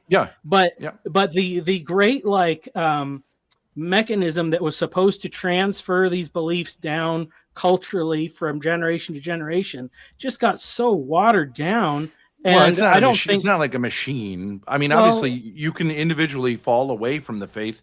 Here might be a newsflash to you. Protestants have had the same experience. Well, of course. I mean, and that's why I'm not saying, I got the best. That's and like, Jews and Muslims and right, yeah. I mean, and those are the questions I sought to answer: is what actually makes the difference. I have to say, there's a reason I'm bringing this up, right? So, Father Eric Seitz, who is the official Roman Catholic priest of my Discord server. Yes, I have an official Roman Catholic priest on my Discord server. Sure. Right.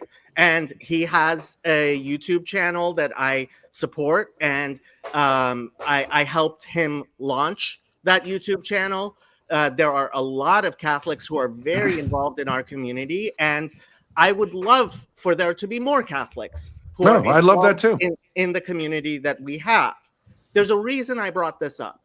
Because if we are going to, in the spirit of brotherhood, to talk about all the problems, etc., that we see in the world that we see, to do relevance realization, to see where Satan is in fact oppressing us, right?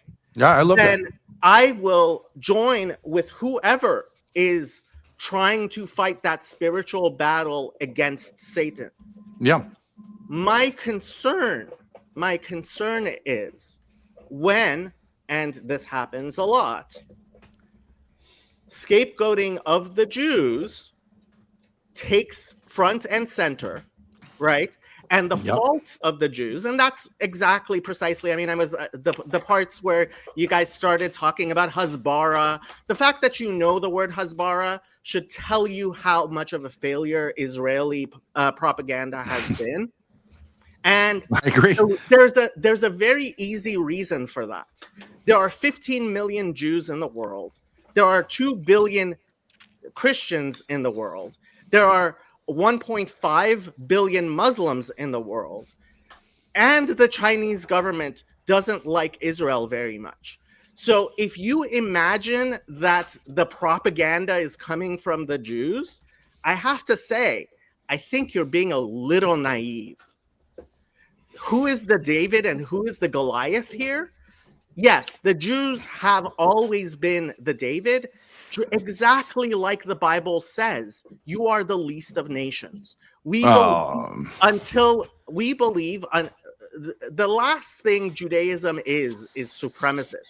So when you started talking about Israel being uniquely supremacist, I mean, if I am going to be nice, I will say you are caught up in a particular echo chamber where these types of thoughts have not been challenged.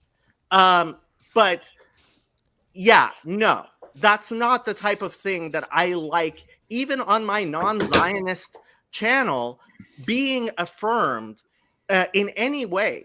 Because let's face the facts here. Israel is actually weak.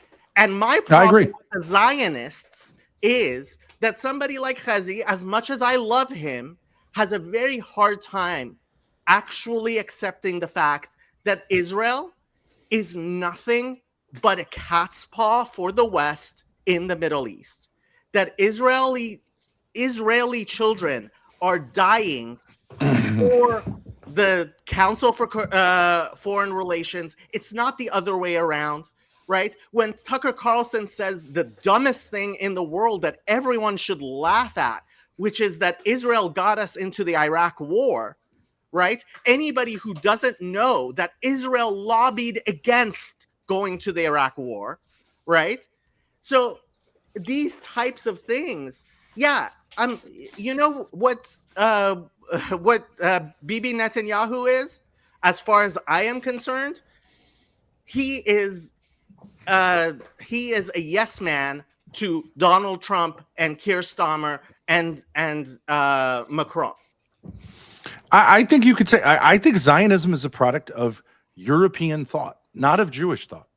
Depends what you mean by Zionism. So what Yoav? I agree. So you said when you said there was no Zionist before, I think you said 1924, right? No. So the old Yeshuv, for the late 19th century. Yeah, that's actually not true. So the fact is that there has been a Jewish presence in the land of Israel since even in after 120. Yeah, but that's not Zionism. That's to you. That's not Zionism, and I would agree with you. I don't like applying that. The fact is Zionism is changing, and Yoav is right. Part of the reason Zionism is changing is because so many people were killed. Now, I don't want to really get into why I believe that happened, because that's incredibly painful and it won't go well for the Zionists. Yeah, agreed. But the fact is that just as people's views of different political movements change over the years, Zionism has started taking on more and more of a Jewish character, which is why the religious Jewish parties in Israel, Aguda,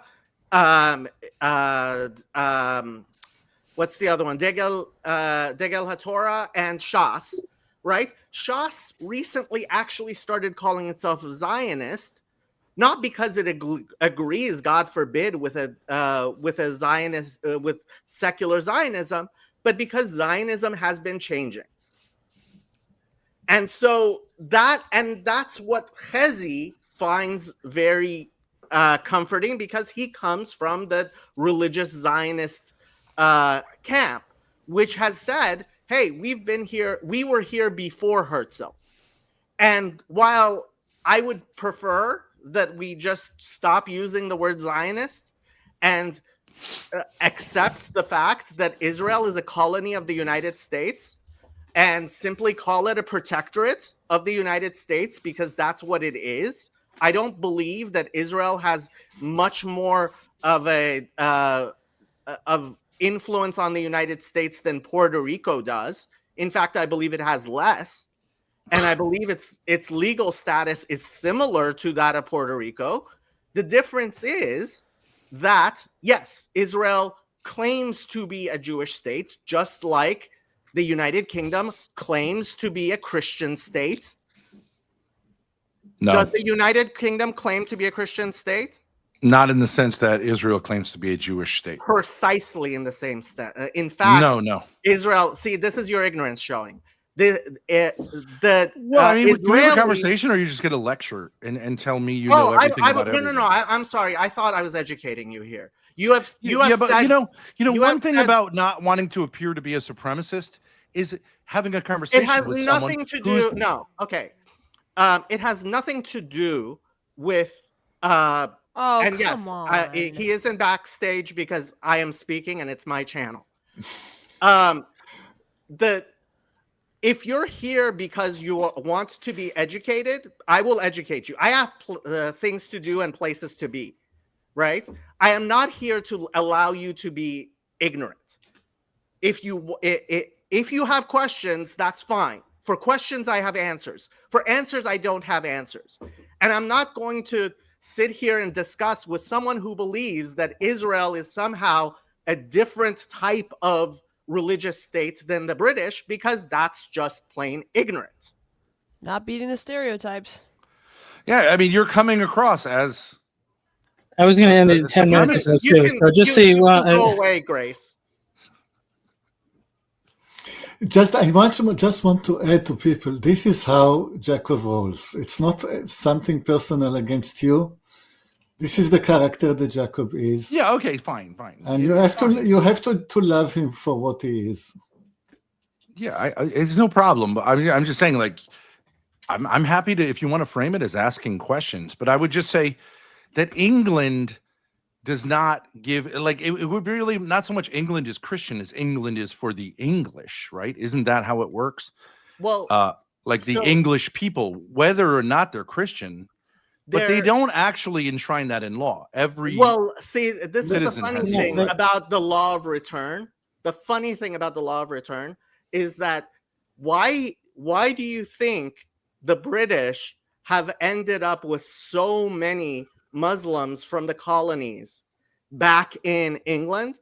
Because the fact is, the Israeli state very much designed itself after the English model. I agree with you 100%. Yes. And to say that Israel is somehow religious in a qualitatively different way than the British is, I'm sorry, it's just ignorant. I would say Zionism comes from two sources. One is British imperialism, and the other is Central European Romantic nationalism, where you get this idea that you need to be people of the land. You know, you need to get away from the intellectual. You know, like I would go further. It's blood and there are blood and soil, of right? Blood Exactly. and soil in Okay, it. There are aspects of Marxism in it. It definitely is a thoroughly Western European idea. I agree. And to that extent, I would say the folly of Zionism is actually a European folly. And I think that that's an important thing to bring to the conversation, because if you say it's Jewish and this is what Judaism is, then people are going to naturally be anti-Semitic to say, well, this is what Judaism is. No, see, this is a problem. People, I mean, I am not going to excuse people's anti-Semitism, right? If I see Catholics, I have seen Catholics behaving badly.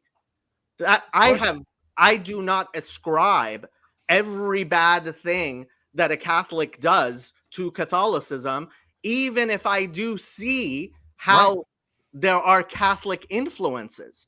Now, I have to say, when it comes to something like Zionism, which I don't believe comes out of Judaism integrally at all, right? I agree. There are certain things which I do believe are faults, which are uniquely coming out of the Catholic Church. I am not a fan of the chastity rules. But why would you as a Jew have like so much concern with how we run our religion? Because I there's just don't get a it. billion Catholics in the world. But you don't understand it from within. Celibacy is a long-standing I tradition. don't understand it from within, just like you don't understand Judaism from within. Right. So But I think we're you should be 15 respectful as million I'm being people, respectful. And you're 1 billion people. Okay, so I mean, I agree with Jacob about the problems with the chastity rule.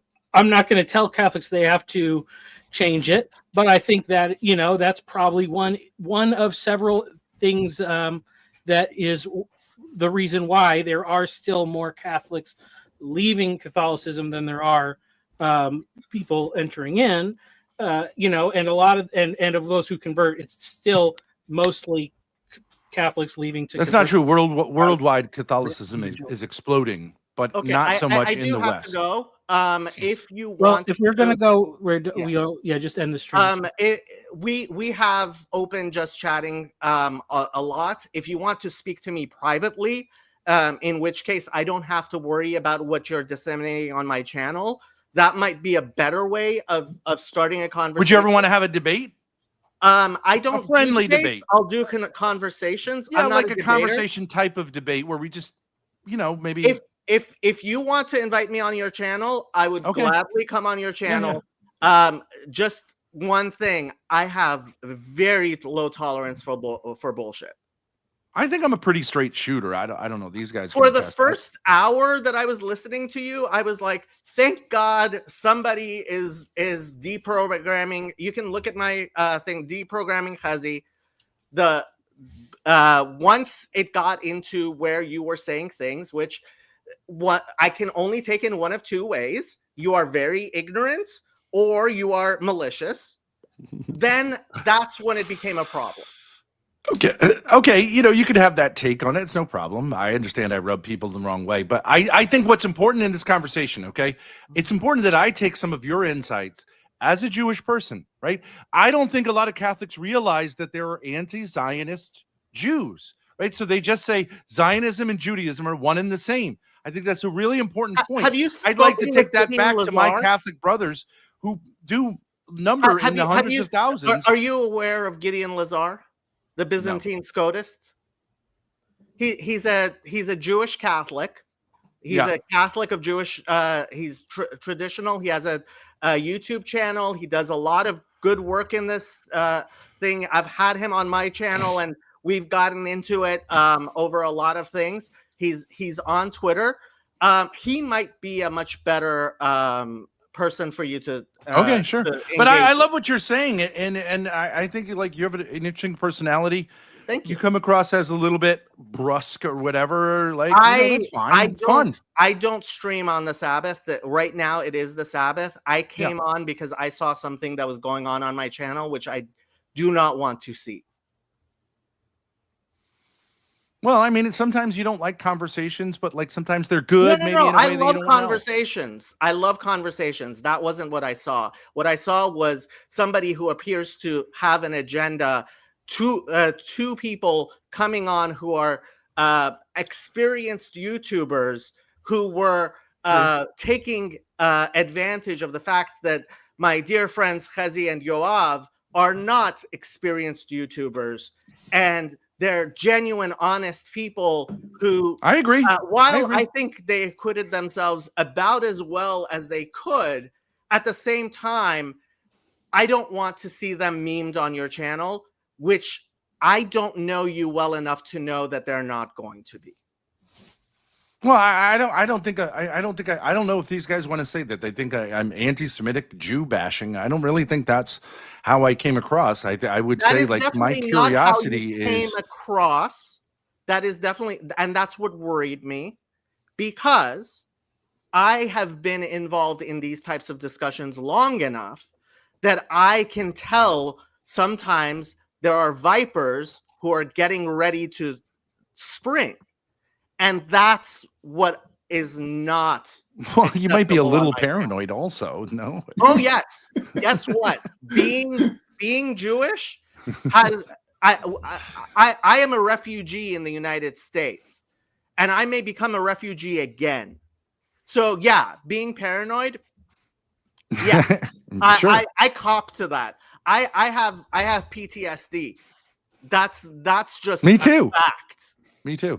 That's just a fact. So yeah, that's okay. Yeah, okay. So I'm happy to talk some other time. If you want to frame it as a debate, I'm happy to do that. I just think it's important if Catholics are saying certain things, I'm not here to protect Jews from hearing that. I think it should be like, okay, there's more nuance here. I think it's important we have those conversations. I think if you are basically it's an serious, intra-Jewish I conversation, expect but if you are serious, I expect you to speak with Gideon Lazar because he has a much bigger channel than I do. He could you introduce me to him? Of course. Yes. Okay, so I yes, see you have a Discord. Feel Yeah, free yeah. to come onto my Discord server. And I will, and he's also on Twitter. Gideon Lazar, Byzantine Scotist, might be the better bridge Sure. because I do need to go though. I appreciate it. Thank you. Bye bye. So Ben, All right, I'm could shutting it I, down 'cause I was going to be done 20 minutes ago. So, bye, yeah, everybody. sorry, Michael. All right. Nice to meet you guys. Good how to can meet I you. contact you, Ben? We have a channel called Thorpe TV.